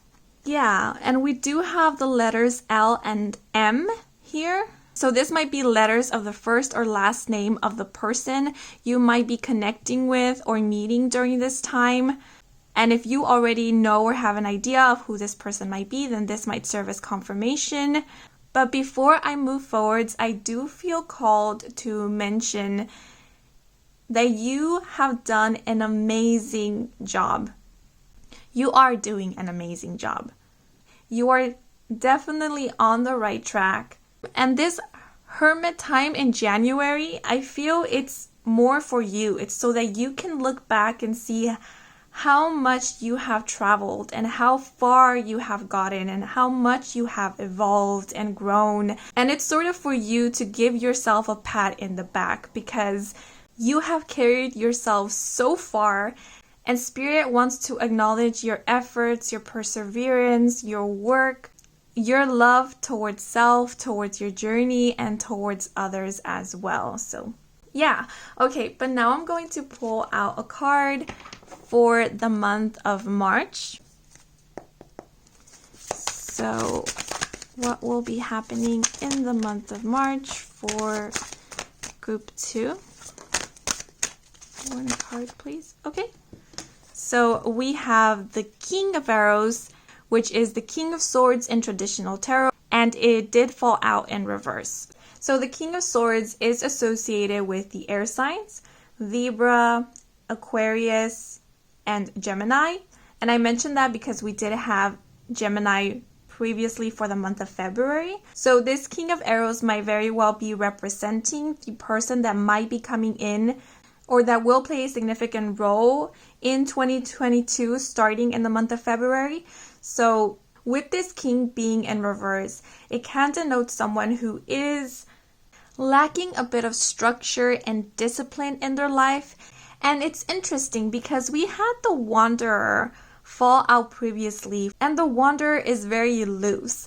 They go with the flow. They follow more of their intuition rather than logical thinking. And so it might be the case that whoever is coming in or playing a significant role in the month of February is more of this free soul, is someone who is very in tune and in touch with their inner child and who expresses their creativity and their imagination without inhibition and who lives more in the moment. And so if you feel you are more of a structured person, more practical, more logical, then meeting this person might inspire you to loosen up a bit or to start exploring more of this going with the flow type of vibe. Now, I do notice we have the key term success for the month of March. So it might be that exploring this new energy or this new way of living, or maybe making decisions where you're not solely relying on logical thinking, but you're also paying attention to your gut feelings, to your intuition, allows you to become even more aligned with that which is of your highest good. Now, I do notice that we have the number 9 right in between March and April, and I'm associating the number 9 with the Hermit card as well as with the 9th house. So the 9th house is described as the house of philosophy and greater wisdom.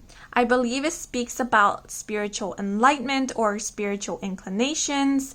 And the Hermit card is all about that soul searching and being in solitude to reach some type of spiritual enlightenment. And it's pretty cool because we do have the key term enlightened for the month of April. And so in the month of March, I see you being open and exploring a new way of thinking, a new way of processing, a new way of responding and or interacting with your external environment, as well as with your inner world.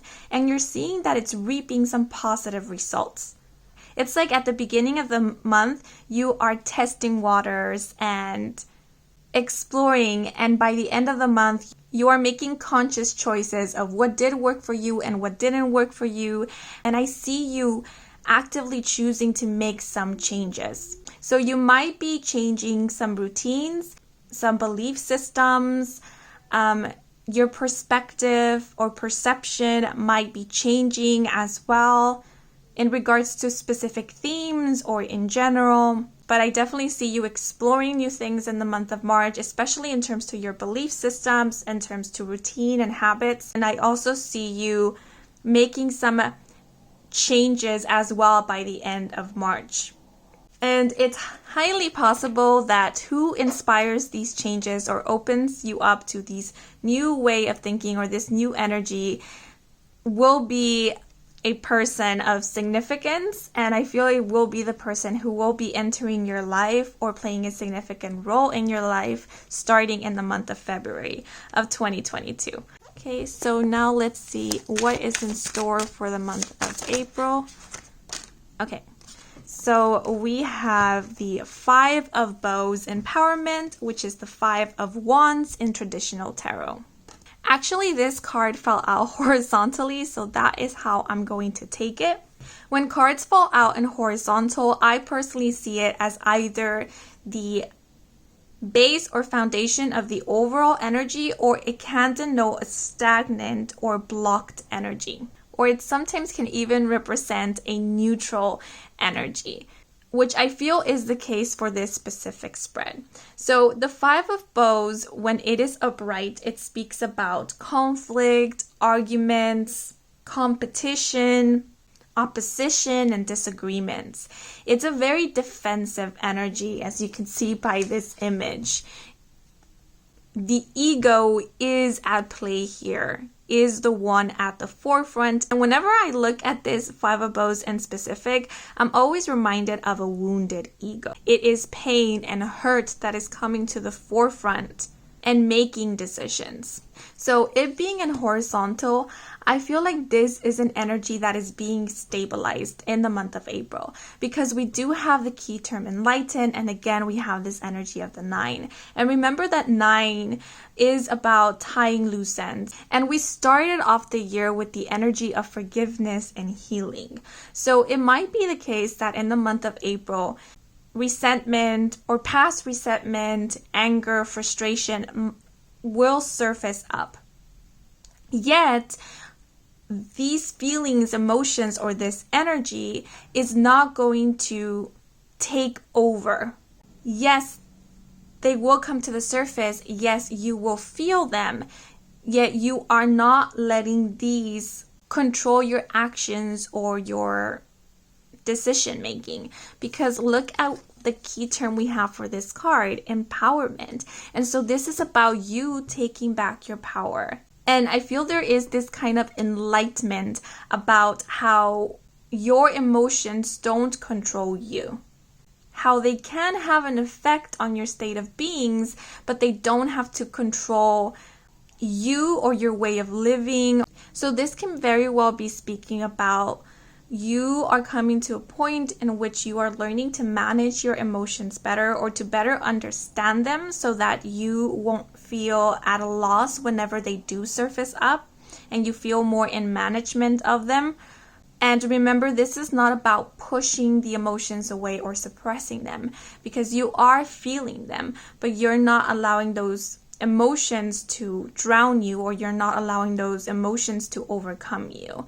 This is also speaking about how we cannot control how other people feel or how other people choose to respond or react to us, because that's them, right?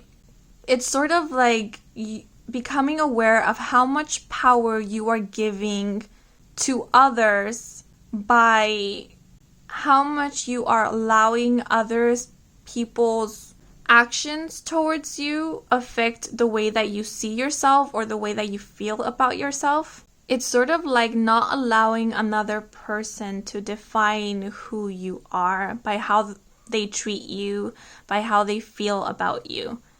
And it's also about understanding that you have a choice whether to react or to respond, or what situations, environment, people you actively choose to invest more of your time and your energy into. This card being in horizontal is reminding me of the message, choosing your battles. Because this is not about being super passive, and it's also not about putting up walls and always being on the defensive. This is a state of neutrality where you are observing, where you are grounded, and you are making conscious choices and decisions in terms to your actions. Whether you choose to act or not, it's a conscious choice.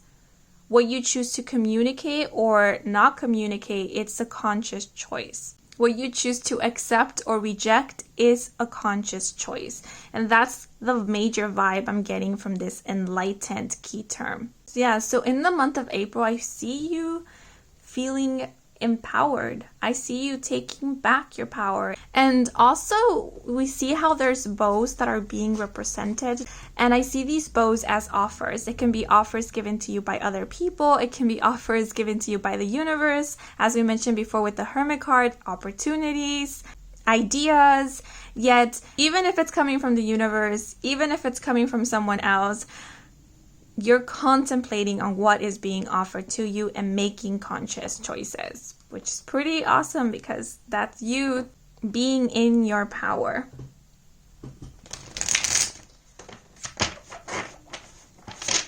Okay, but now I'm going to move into the month of March. Okay, and we have the Two of Stones challenge, and this is the Two of Pentacles in traditional tarot, and this card is about balance or trying to find the balance. It is about adaptability, possibly juggling two things or more than two things, and it can also speak about partnerships and decisions. So in the month of May, I do see you delving into more than one thing. We do have the key term romance here, so for some of you, it might be a romantic connection that will be entering your life or flourishing and blossoming in the first half of the year. If so, you might be juggling your romantic life along with your work life or your study life or your personal life. And it might be a bit of a challenge at first for some of you. For some of you, this might be your first romantic relationship, or it might be your first romantic relationship after a really long time. And so delving into this does feel new. And you know, relationships, connections, they do require time and energy. And so it might take a while before you adapt to having a romantic partner or romantic connection, or simply having another person in the picture. I'm noticing how there is this mirror effect with this Two of Stones as well as with this Forest Lovers. So if this is involving another person, it might be that the other person is also learning to adapt, and you're both kind of learning to meet each other halfway is what I'm getting, or learning how to adapt to one another. And so if there is a bit of conflicts in the month of May, I don't feel it's something major or something that will escalate. I just feel like you're maybe just bumping heads at the beginning because this is something new. But once you find grounding and footing, and once you really maybe get to learn each other is what I'm getting, maybe adapt to each other's schedules, because it's possible that both of you are very, very busy by this point in your journey, then that is when things are going to settle down and smooth out. So it's the phrase learning curve keeps coming to mind. So it sort of feels like a learning curve at this moment. And if it's not romance, it could be juggling your self-healing journey or your spiritual journey along with your career, and finding once again that middle ground. But I do see you starting something new, or taking on a new project in the month of May, and that adds up to your schedule, or that adds up to your responsibilities. And again, it's about learning to find a balance between what you are already working on or dealing with, plus whatever new thing that you are taking on in the month of May. I'm looking at the letter G, and I keep thinking of the word group. So some of you might be working in partnership with another person or with a group of people on a project in the month of May, or might be collaborating with one or more people during this month. And if so, there might be a little bit of clashing of opinions happening between you and this person, or between you and this group of people, or in the group. But again, I don't feel it's anything major or something that will escalate to something major. Maybe there is a bit of like stubbornness going on. As you can see, each hair is standing on a stone. And that is reminding me of standing firm in your beliefs, standing firm in your opinions. So it might take a while before one or both open up to seeing from the other person's perspective and come to some agreement. And the last message that I'm getting is there might be some physical distance between you and another person, and maybe that physical distance in itself will be a challenge in the month of May. So for example, if it's a romantic partner, you might be missing this person during this month. And if this is a collaboration or like a business partnership, maybe this physical distance is making it a little difficult to finish the project or to work, because this might even be a conflict of time zones. And the time difference is very large, and that might make it difficult for you to find a specific time when to meet, to work on this project, or to communicate. Oh, because remember, there was that main theme of communication for the first half of 2022. So this might even be speaking about a difficulty in communication, or the person you are interacting with or in a relationship with or connecting with might even speak a different language, and that might make it difficult to communicate at times. But I do see that this will be a challenge that you will overcome. And I'm not ignoring this X. I do have it in mind, but I want to move into June before I discuss this X, because I want to get a little bit more information. So let's see what we have. We have the Queen of Stones bear, which is the Queen of Pentacles in the traditional tarot. So the Queen of Stones speaks about someone who is grounded, who is practical, mature, successful, and very generous. See how this bear is looking out into the horizon? They are coming out of the cave. It always reminds me of a bear awakening from hibernation. So this is reminding me of a new beginning. It's also reminding me of the light at the end of the tunnel. So you are reaching the light at the end of the tunnel. Any conflicts will be resolved by June. So with the X being right in between May and June, I feel like whatever problems you are facing or challenges in the month of May, they might carry into the month of June, but sometime during June, you are going to find the solution to these challenges, or you will be overcoming them. Now, the bear is a very intuitive creature, very empathetic as well.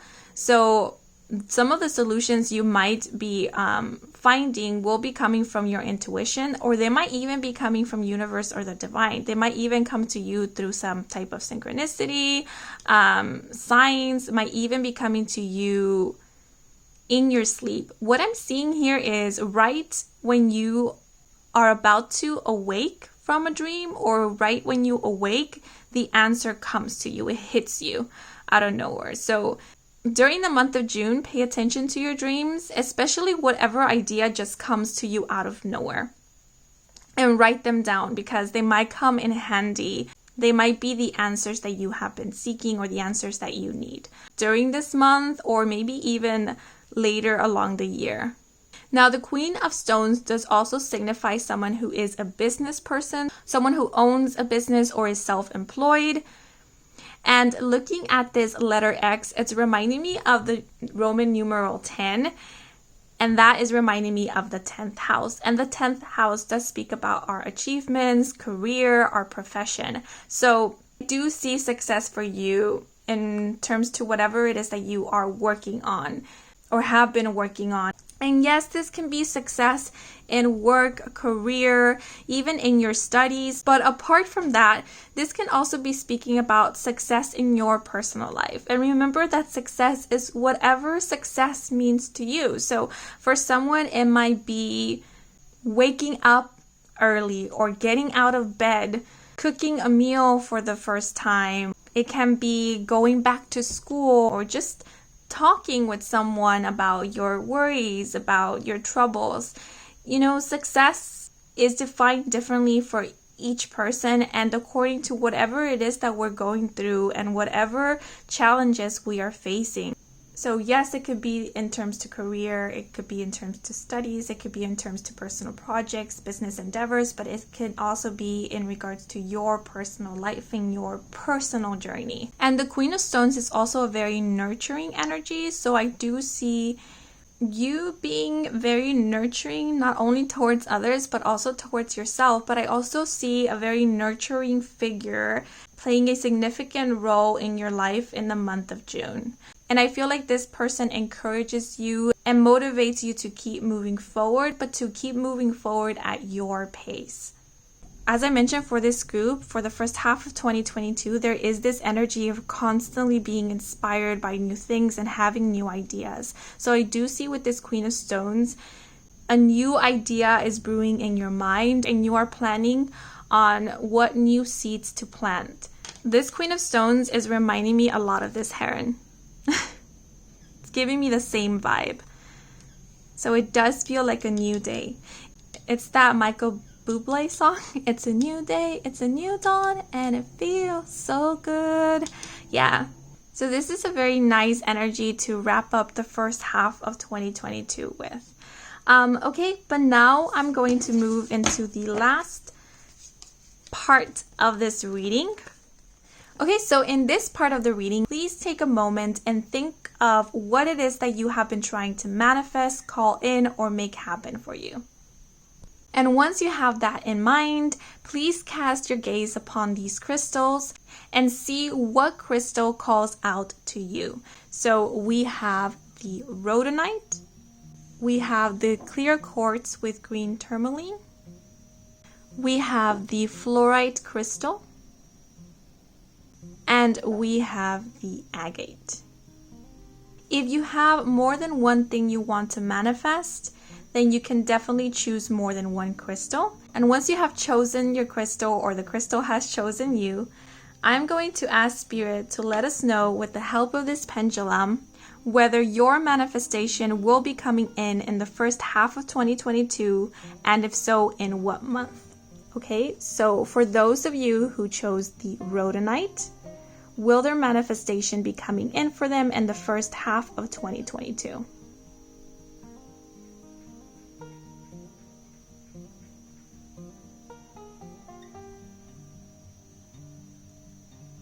Okay, so this one is new. As you can see, the pendulum is pointing to both February and May.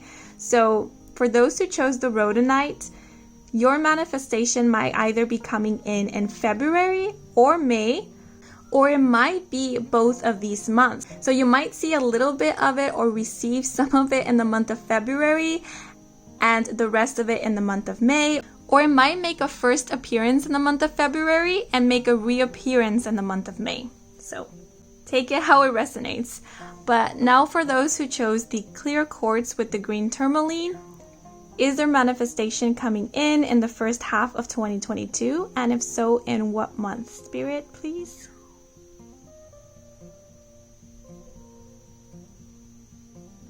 As you can see, the pendulum is pointing towards March. So your manifestation will be coming in the month of March. Now, for those of you who chose the fluorite crystal, will their manifestation be coming in the first half of 2022? And if so, in what month? Spirit.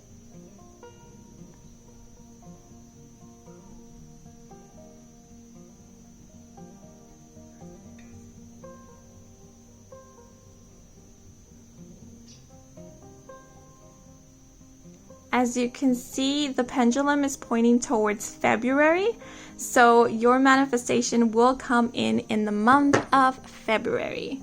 And last but not least, those who chose the agate, will their manifestation be coming in the first half of 2022? And if so, in what month?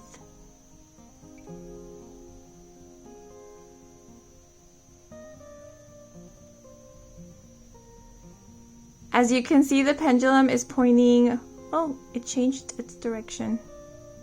So as you can see, the pendulum is pointing right between March and April. So your manifestation might be coming in sometime between March and April. So at the end of March or at the beginning of April.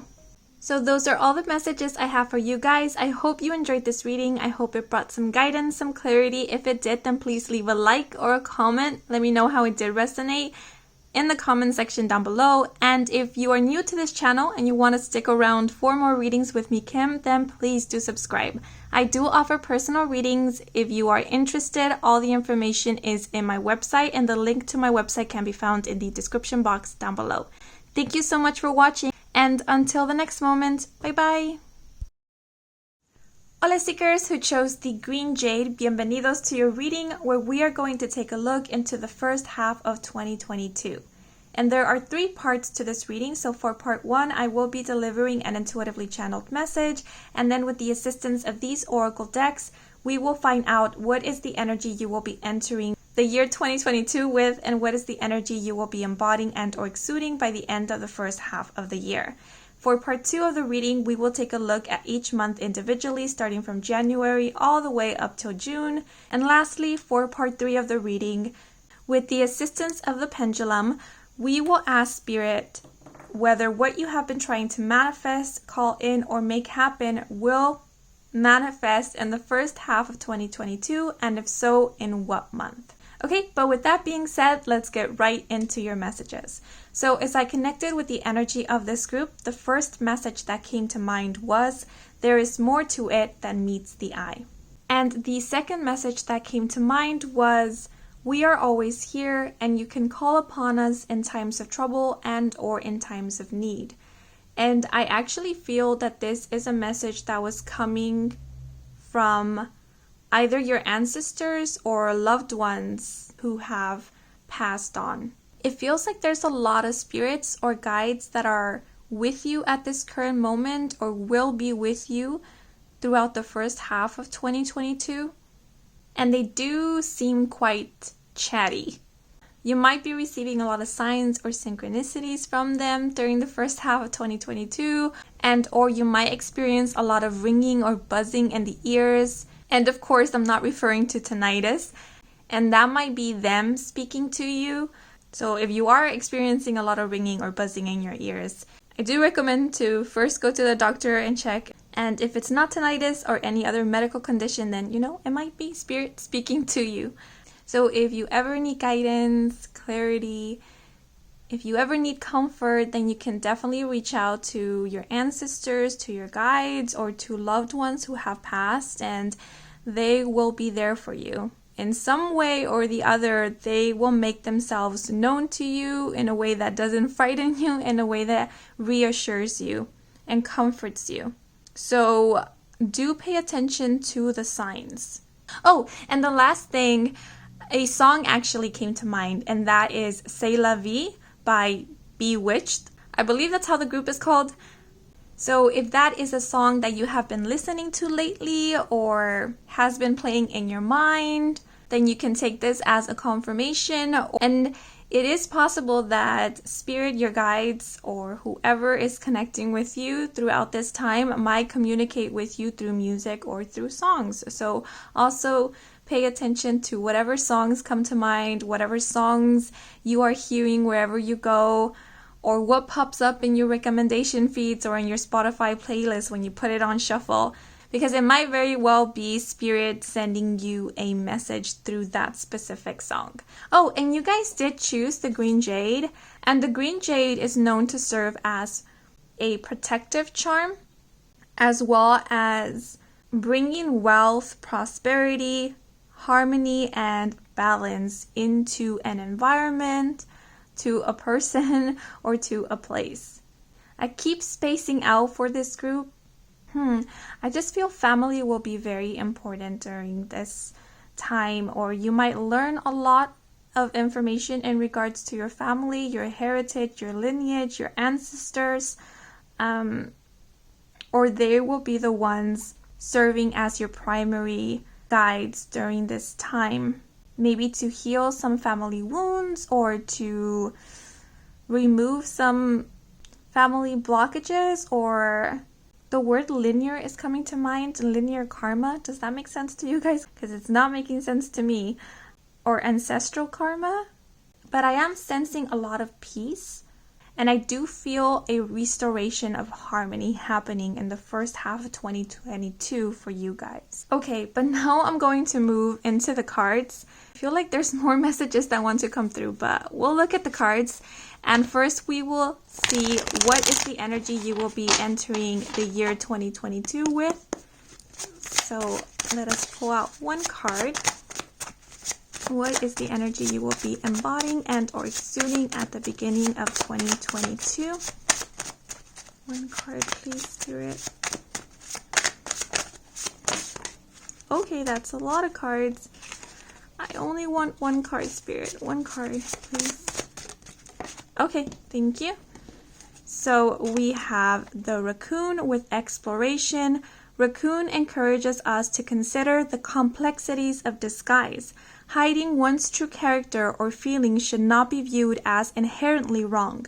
Sharing one's truth is a very personal matter. Exploring our imperfections and bathing in our frailty is hard. Adorning her mask, a raccoon encourages us to investigate our vulnerabilities and reveal them only when we are ready. Through her example, she offers protection, permitting fertile ground for spiritual cultivation and growth. Ooh, Interesting. Now I'm going to pull out a clarifying card. So one card, please.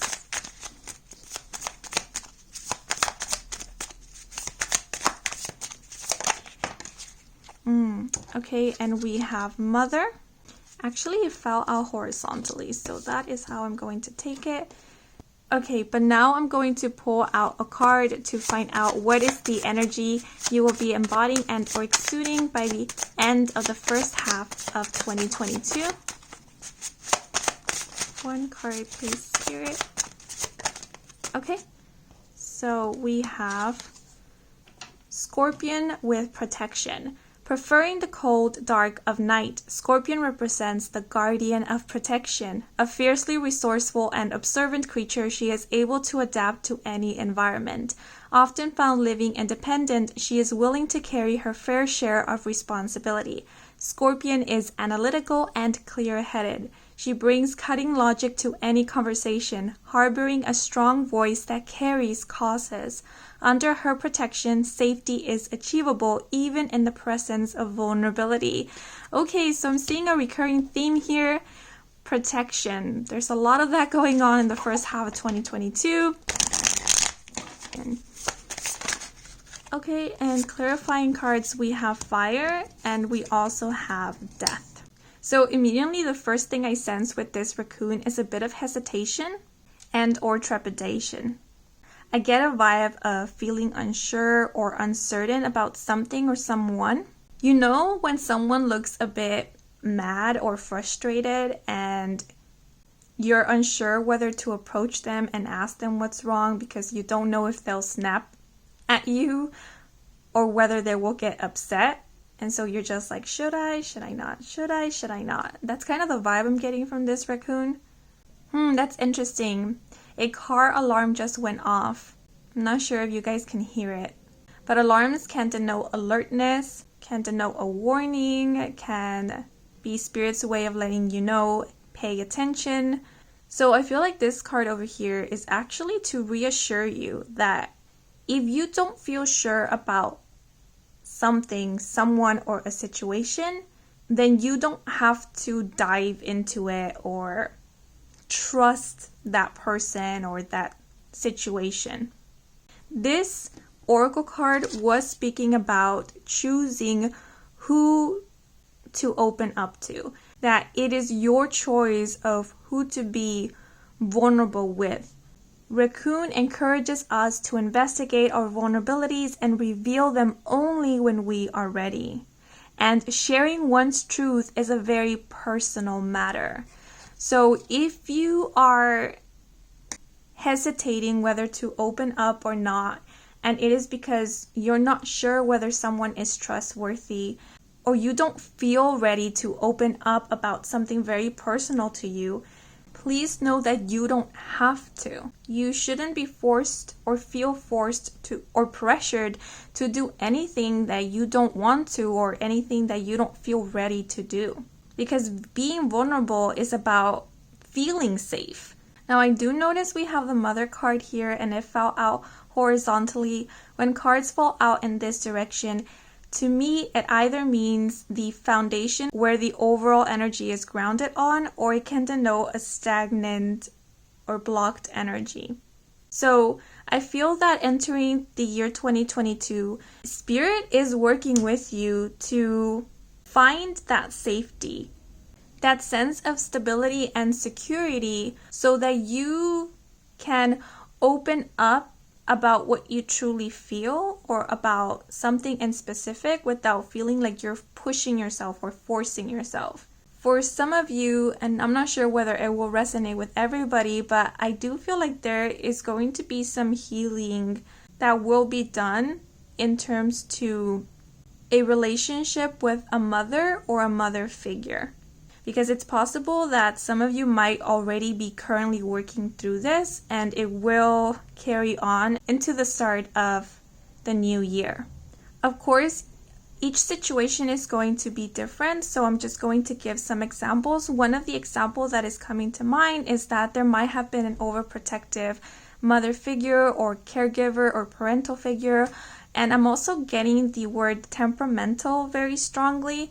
So someone who was meant to be a caretaker might have been quite temperamental. It almost feels like constantly needing to walk on eggshells around someone. And that might have caused a lot of anxiety or stress, or it might not have allowed the person who was walking on eggshells to feel free to be themselves or express themselves. If you did happen to have a very overprotective caregiver or parental figure, where there might have even been a codependent relationship, or it was difficult to really express your individuality, then starting the new year, there will be opportunities to try independence. So for example, if before making any final decisions, you tend to reach out to the same person always to confirm that you have made the right decision, there might be moments where you will need to make a final decision without having that validation from somebody else or a second opinion. And that is only to help you build confidence and trust in self, because I do also feel this is a journey about finding stability and security within the self where you can be reassured by you. So that's what we're trying to build at the beginning of 2022. But I do see you having immense support with the mother card being here as the foundation. And it might not necessarily be support coming from a mother figure, though it can be, but this is support coming from people around you. And also a lot of guides or spirits came through for you guys. And that lets me know that you are being highly protected by spirit or by the divine. And some of you might even be having very important conversations.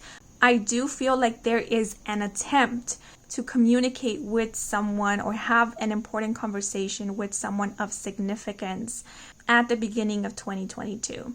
And I do feel, you guys, that you're putting a lot of effort in reaching out and communicating with a specific someone or with more than one person if that applies. You are putting a lot of effort in opening up and in trusting and in feeling more confident about yourself. And so please don't be so hard on yourself if things don't work out perfectly the first time. So for example, if you are building up the courage to speak up about something, but when you're about to speak up, the words don't come through or the delivery is not as clear, please don't be hard on yourself, because it is difficult, when we're not used to speaking up, when we're not used to opening up, it can be difficult to open up for the first time or the second time or the third time. So please be gentle with yourself. This is a healing process. This is a journey, and some things do take practice and some things are going to be slightly difficult at times.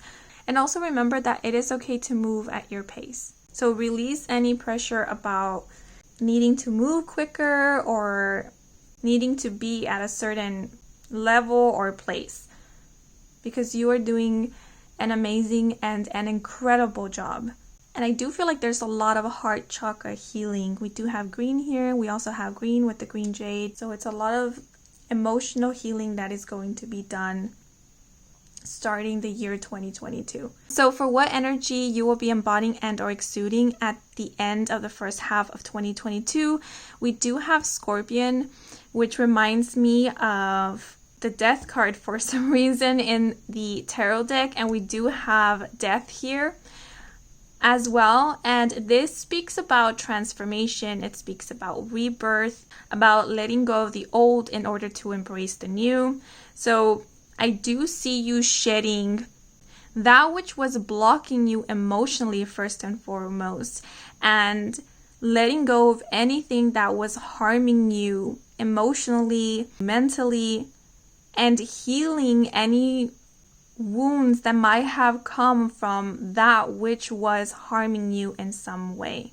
So for example, this could be a belief system, like if there was a belief that your emotions were not important or that sensitivity is a sign of weakness, those beliefs might have caused you to close off or to disregard your feelings. Those beliefs are the ones that you will be letting go of.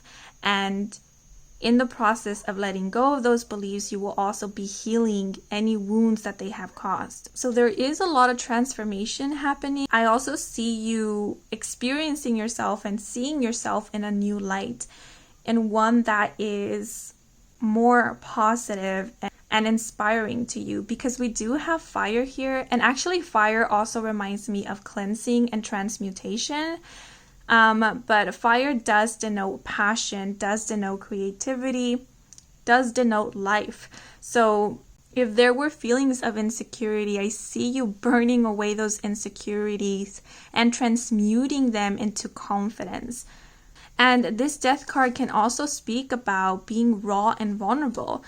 And the Scorpion was speaking about protection. So I do feel that by the end of the second half of the year, you are going to find a place, an environment, a person, or a group of people in which you will feel safe enough to fully open up and to be raw and to be vulnerable. And you will not be pressured to speak your truth, but you will be inspired to do so. And that in itself will be very liberating. And that will also help you heal and transmute what needs to be transmuted, and to let go of what needs to be let go of, or become aware of what has been hurting you all this time. And so I see awareness occurring at the end of 2022. And I feel like you're working through that. You're working through becoming aware of any pain that you have been suppressing. And with the Scorpion, I do feel like there is going to be someone that is not going to hold back in terms to their honesty and bluntness. And their honesty is not intended to hurt. It's more to trigger a sort of awakening.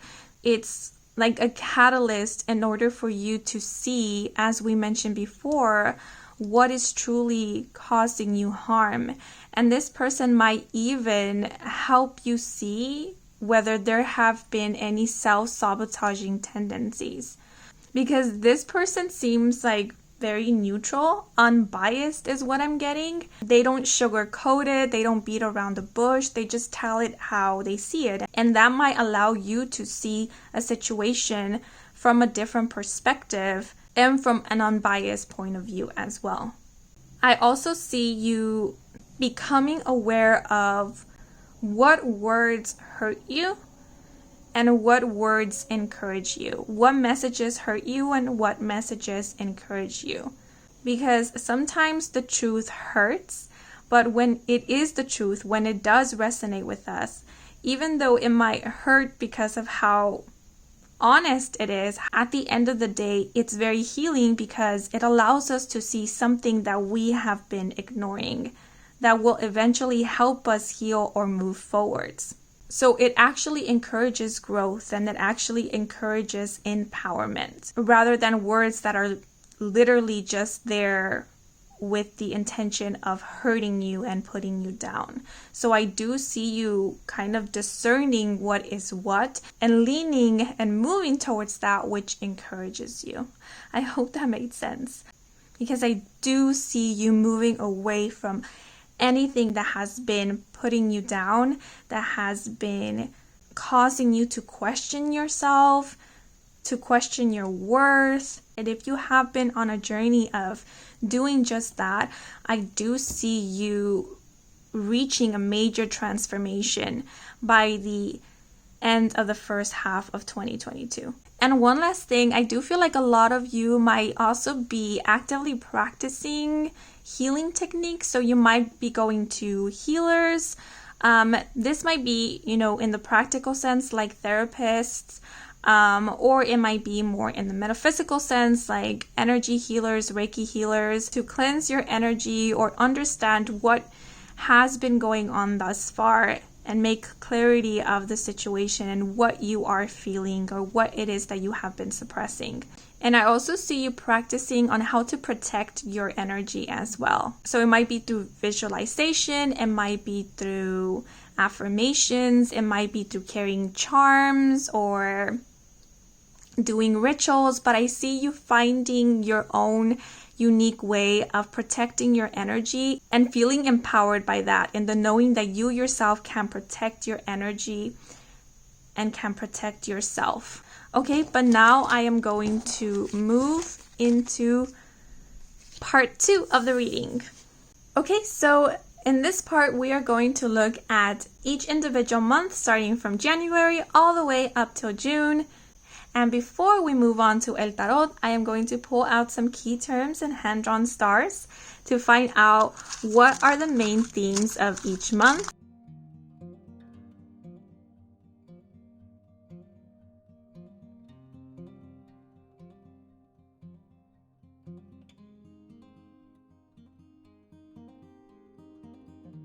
So I'm only going to take the ones that fell inside the circle. So I'll take these and remove this one. And now I'm going to pull out some stars.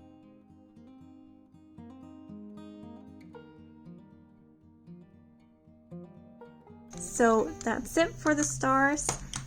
And now we are going to see what fell out for the month of January, and we have the key term joy, and we also have the key term travel. Ooh, interesting. And we also have rest, but I feel like it fell out right between January and February, so I'm gonna leave it there. And for the month of March, we have forgive,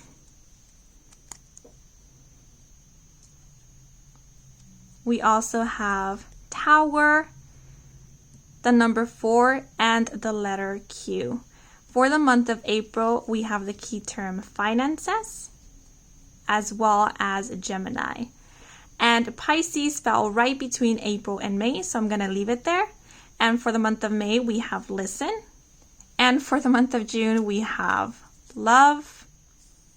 Whoops. We have connection, we have validate, and we also have the number 5. So 2 key terms fell right on the center, and that is ask, and that is project.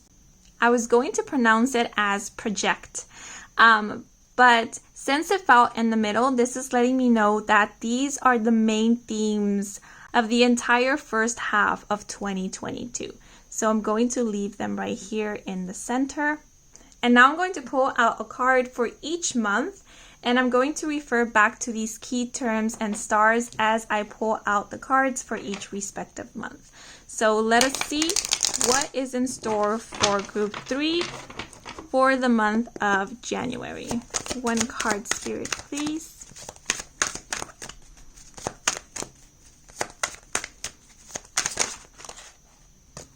Okay, so we have the 10 of Stones, home, which is the 10 of Pentacles in the traditional tarot. So the 10 of Pentacles reminds me of family. It reminds me of gathering with your loved ones, of stability and security, feeling of safety. It can also very specifically speak about financial stability and security. So with the key terms joy and travel, if you are currently far away from home or far away from loved ones or your family, then in the month of January, you might be traveling back home and reuniting with your family or with your loved ones. And this does feel like a joyful time because we do have the key term joy here. For others of you, this might be denoting that you are going to spend a lot of time at home, wherever home is to you. I'm getting a bit of a homebody vibe with this 10 of Stones, especially with the key term joy. So wherever it is that you feel the most at peace, wherever it is that you feel the most safe, that is where I see you spending the most time in the month of January. And it doesn't have to be an actual place. This can be even a person that you feel safe with, a person that feels like home to you. You will be spending a lot of time with that person in the month of January. And I'm getting an immense vibe of support with this 10 of Stones as well. So I do see you feeling very supported in the month of January. And for some of you, this might be referring to a specific person that you will be feeling a lot of support from. So if the message of traveling back home doesn't resonate with you, because you are already at home, then the key term travel can denote it feels like short distance travel for some of you. We do have the key term rest that fell right between January and February. So at the end of January, starting February, I do see you guys feeling at peace. Or maybe this is the time where you are going to be spending more time at home or that place that feels like home to you. And because you feel so safe and secure there, you can rest. You can let yourself be. You don't have to be on guard. You don't have to be on the defensive. I just received a visual of a crow sunbathing. So crows lay down and they open their wings to sunbathe. And they only do that around those they feel comfortable with because it is a very vulnerable position. So by the end of January, I see you being surrounded by people you feel extremely comfortable with, or being in an environment that you feel extremely comfortable in. When I say home, I always think of the place you feel safe in, the place that feels good for you and good to you. And that's the place I see you being in the month of January. Okay? For some of you, this might even be speaking about finding your home.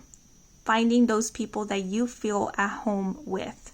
And you might find that home through a travel that you make, or you might connect with these people that feel like home to you through some travel that you will be making in the month of January. Yeah, but now I'm going to pull out a card for February.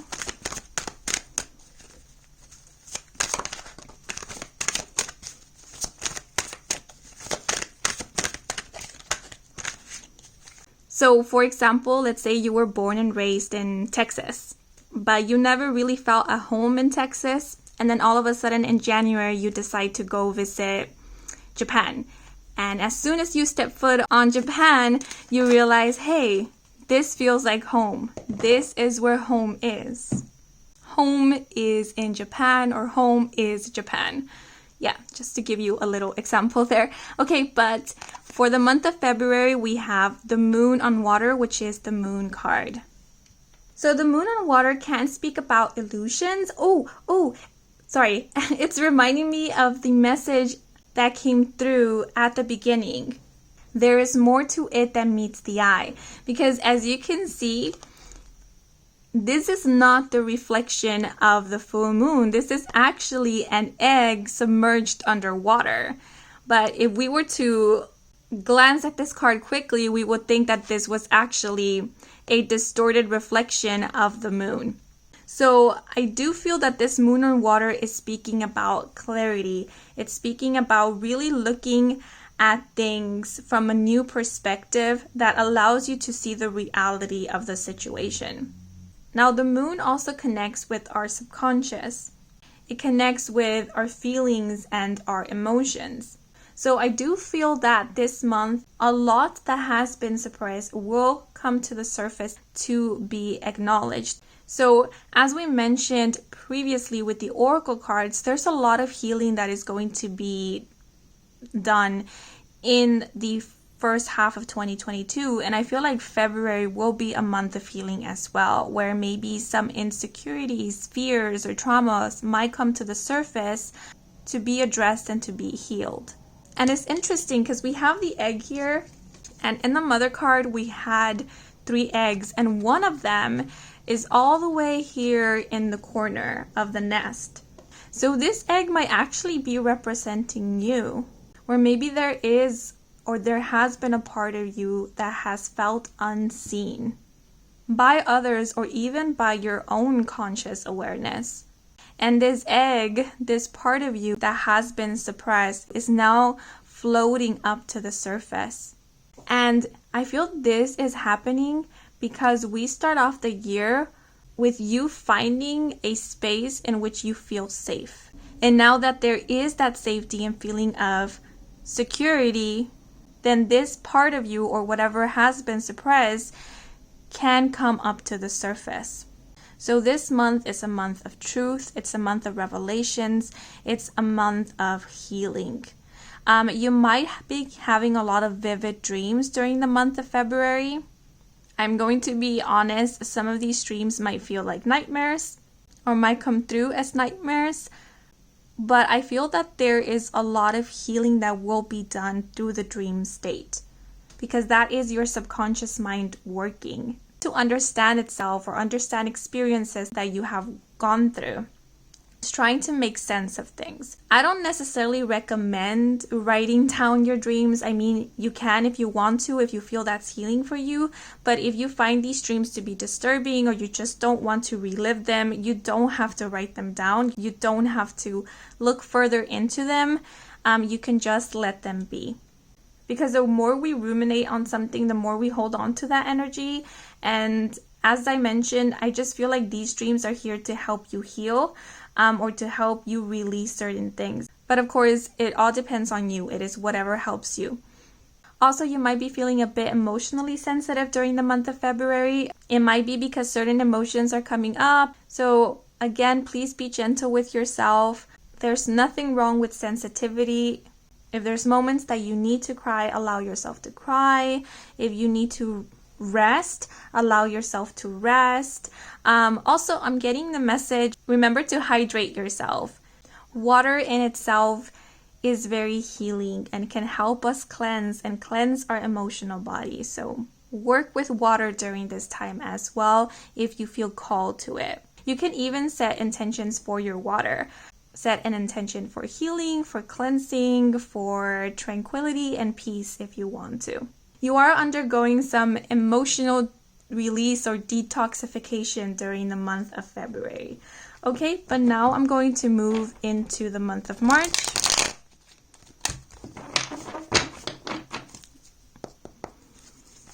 So, what is happening in the month of March? And one card flipped over. And we have the Page of Bows, the Stout, which is the Page of Wands in traditional tarot. So the Page of Bows does denote someone who is extroverted and energetic, someone who exudes a lot of charisma and confidence. It's always on the go, go, go. So I also feel like the Page of Bows can speak about impatience. It's very difficult, I feel, to really capture the Page of Bows' attention and keep their attention. And I actually feel like this stout here has been distracted by something, or something has caught their attention. So in the month of March, you might be catching some news. I don't feel like this is news that will be given to you directly.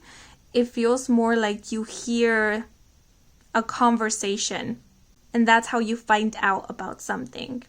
And because we were speaking about truths being revealed with this moon card, whatever it is that will be capturing your attention might be news that will shatter a certain illusion, because we do have the key term Tower, which is reminding me of the Tower card in the tarot. And we do have the number 4 here, which is reminding me of healing and of stability as well. Whenever I see repeated 4s, I always think of divine protection. This seems very general and very vague, but the message I'm getting is you will be receiving or hearing some news that might shake you a bit into reaching out to someone who you haven't possibly talked to in a while, or you have distanced yourself from them because of something that happened in the past. I feel like this reaching out will allow for some forgiveness to occur. Maybe it's not even about reaching out or communicating to a person. Maybe it's simply about forgiving. Now remember that forgiveness is not about atoning for another person's misdeeds. Forgiveness is simply for you. It's to allow you to release any pain, resentment, or anger that you have been carrying. It's to free you of that heaviness. I actually want to pull out a clarifying card for this one, because this one has stumped me a bit.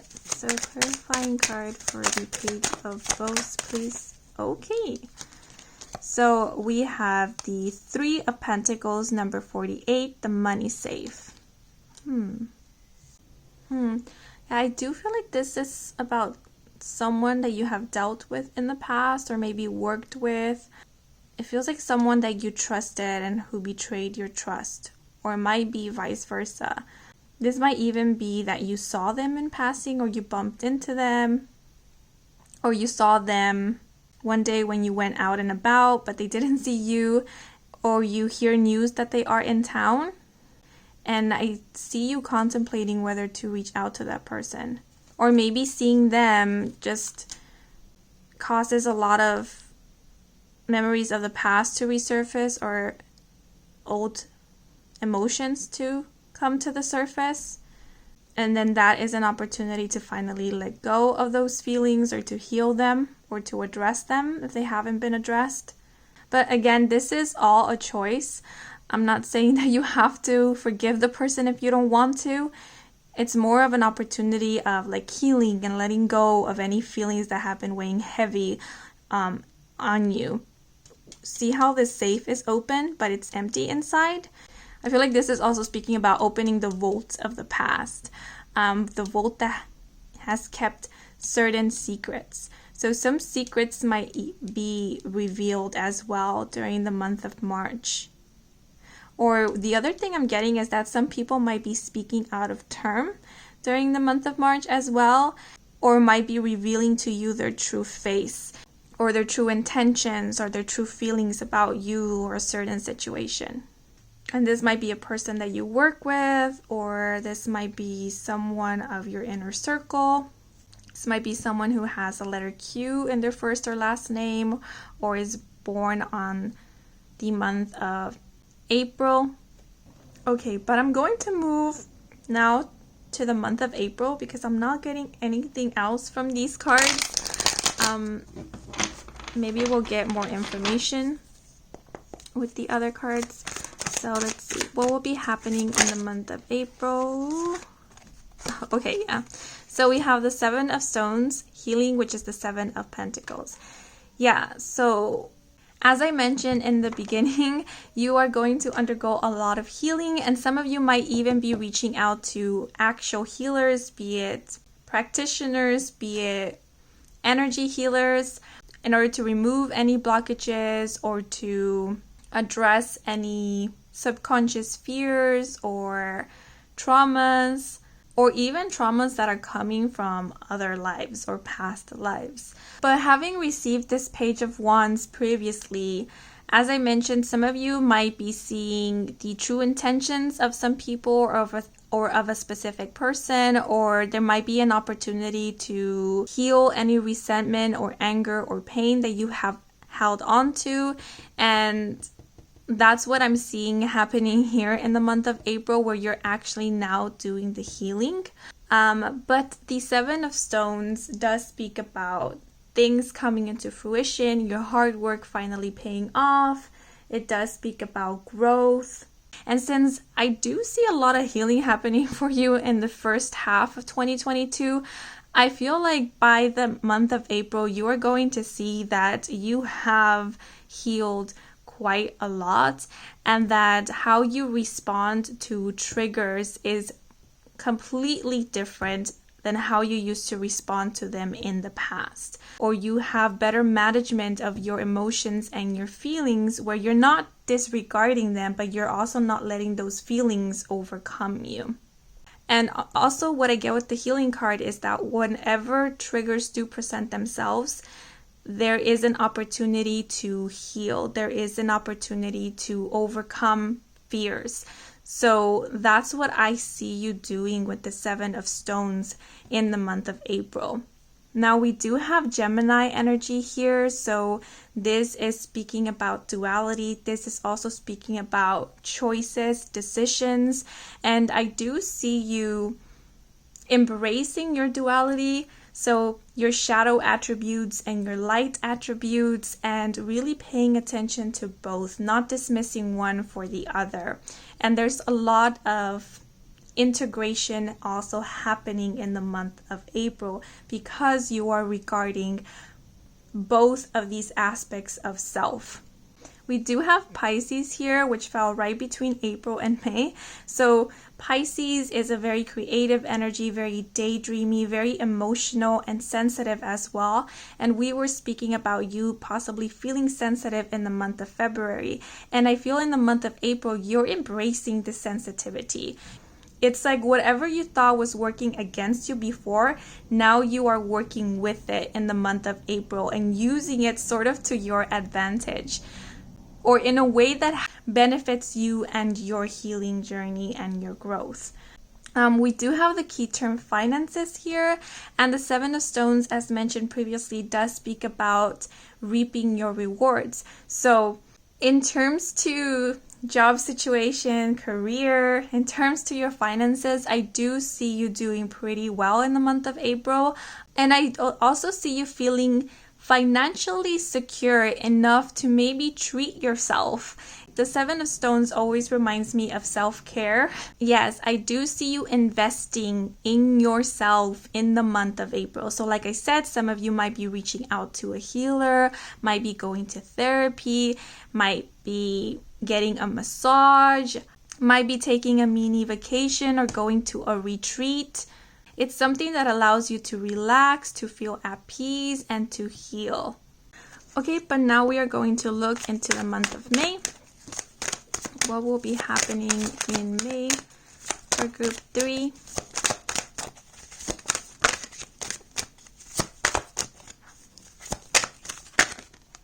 Okay. And we have the Four of Stones, protection, and this is the Four of Pentacles. Again, the word protection is coming through.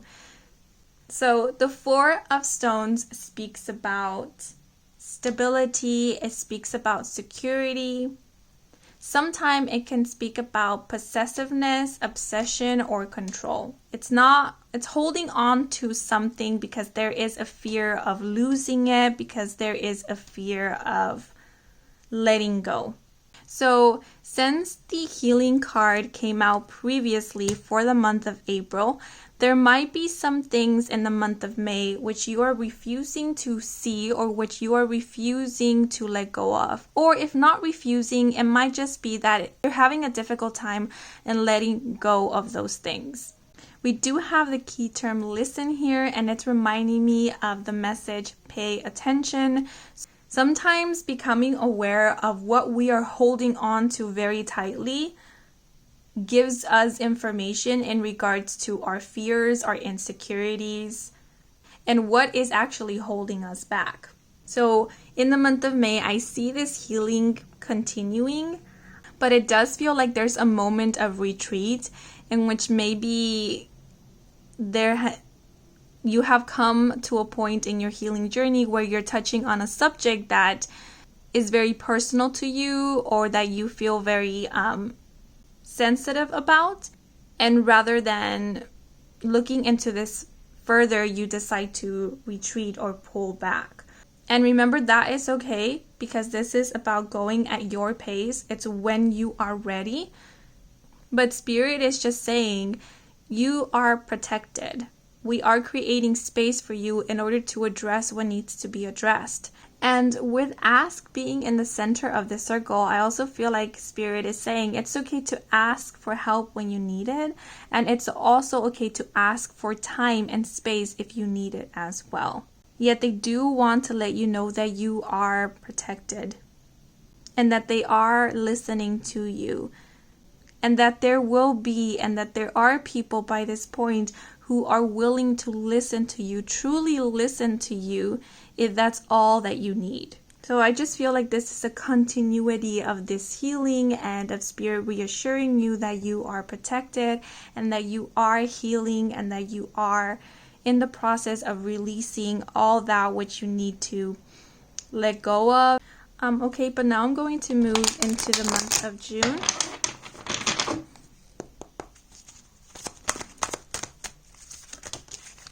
Okay, wow, So this is the same card that fell out for group 2, and it also fell out for the month of June. And we have the Queen of Stones, the bear. This is the Queen of Pentacles in traditional tarot, and she did fall out horizontally, so I'm going to leave it like that. Hope you can see her. So the Queen of Stones speaks about someone who is practical, someone who is level-headed, down to earth, nurturing, generous. And I realize we do have the key term validate for the month of June. So I feel like this is signifying someone in your life that will be of great significance to you in the month of June. And I don't feel like it will only be in the month of June. I feel like it will be throughout the entire first half of 2022. This can be a friend, this can be a parental figure, this can be a family member, this can be a professional, a therapist, a counselor, a spiritual healer, who is really going to offer you a lot of support and who is going to listen to you. I feel like this person was also kind of sent in by the divine or by your guides to support you during this healing process. And I love it that she fell out horizontally, because this is letting me know that this energy here is the base, the rock, the foundation, that which keeps you stable and keeps you grounded. So I feel like this person helps keep you grounded. And I like it how it fell out like this, because we can see how the bear is actually turning towards this little doe, which I feel this doe is representing you, because this is a fragile moment.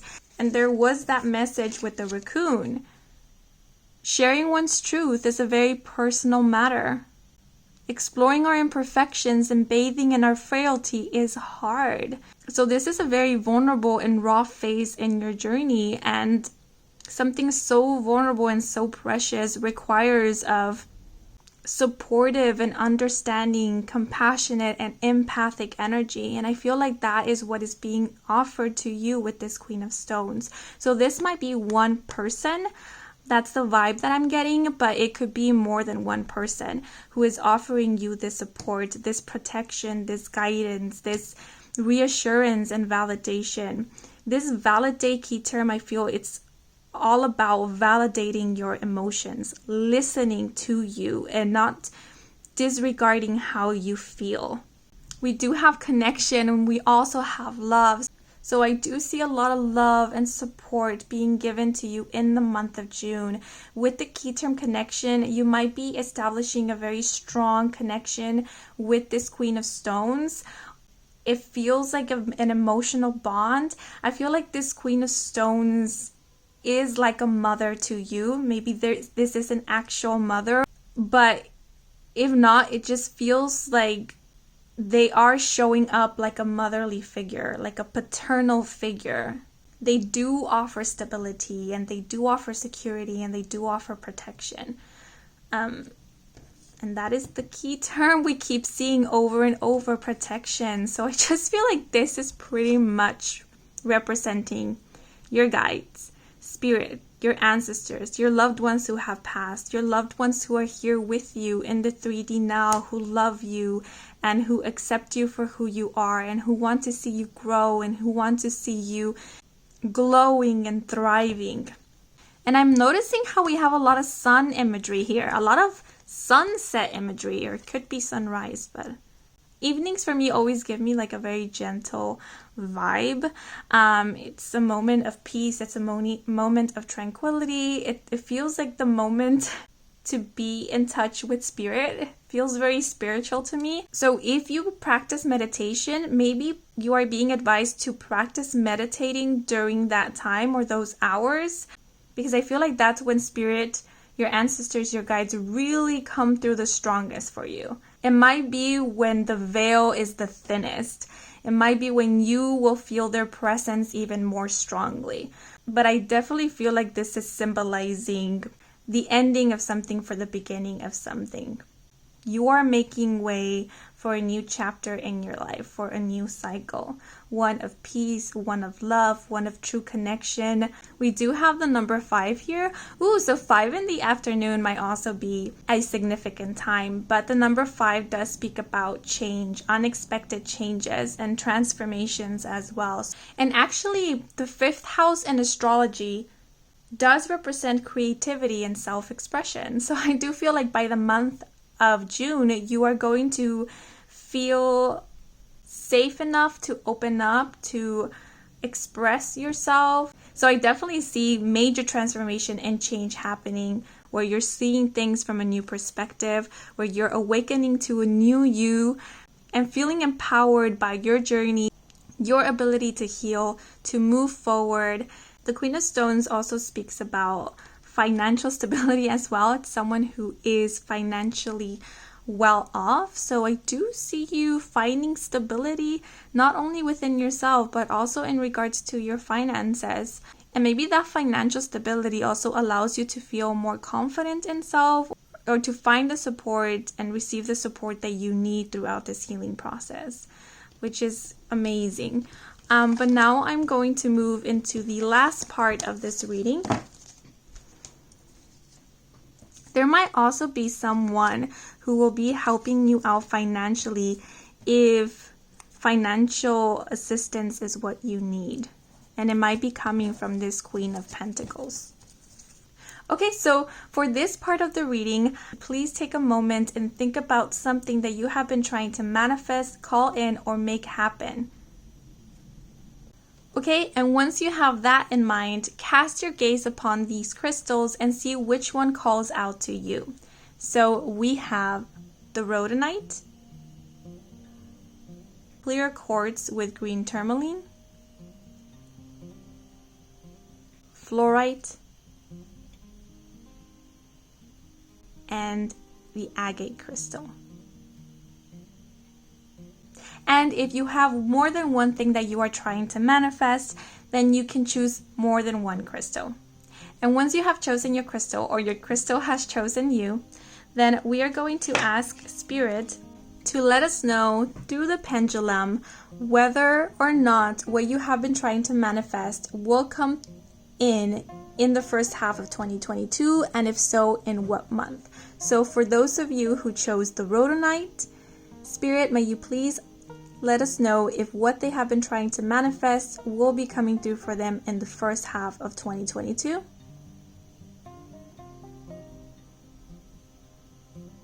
So as you can see, the pendulum is pointing towards the month of February. So whatever it is that you have been trying to manifest will be coming in the month of February.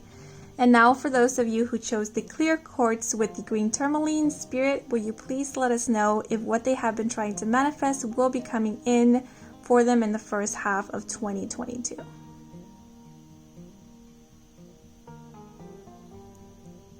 Okay, so as you can see, the pendulum is going in circular motions.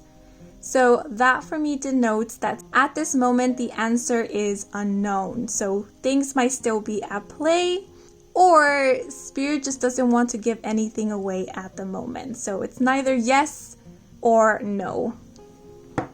Sorry about that. And for those of you who chose the fluorite crystal, Spirit, will you please let us know if what they have been trying to manifest will come through for them in the first half of 2022?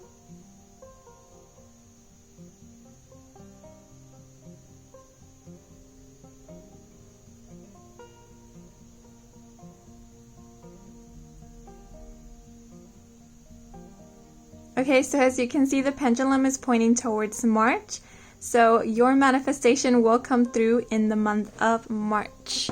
And for those of you who chose the agate, Spirit, will you please let us know if what they have been trying to manifest will come through for them in the first half of 2022?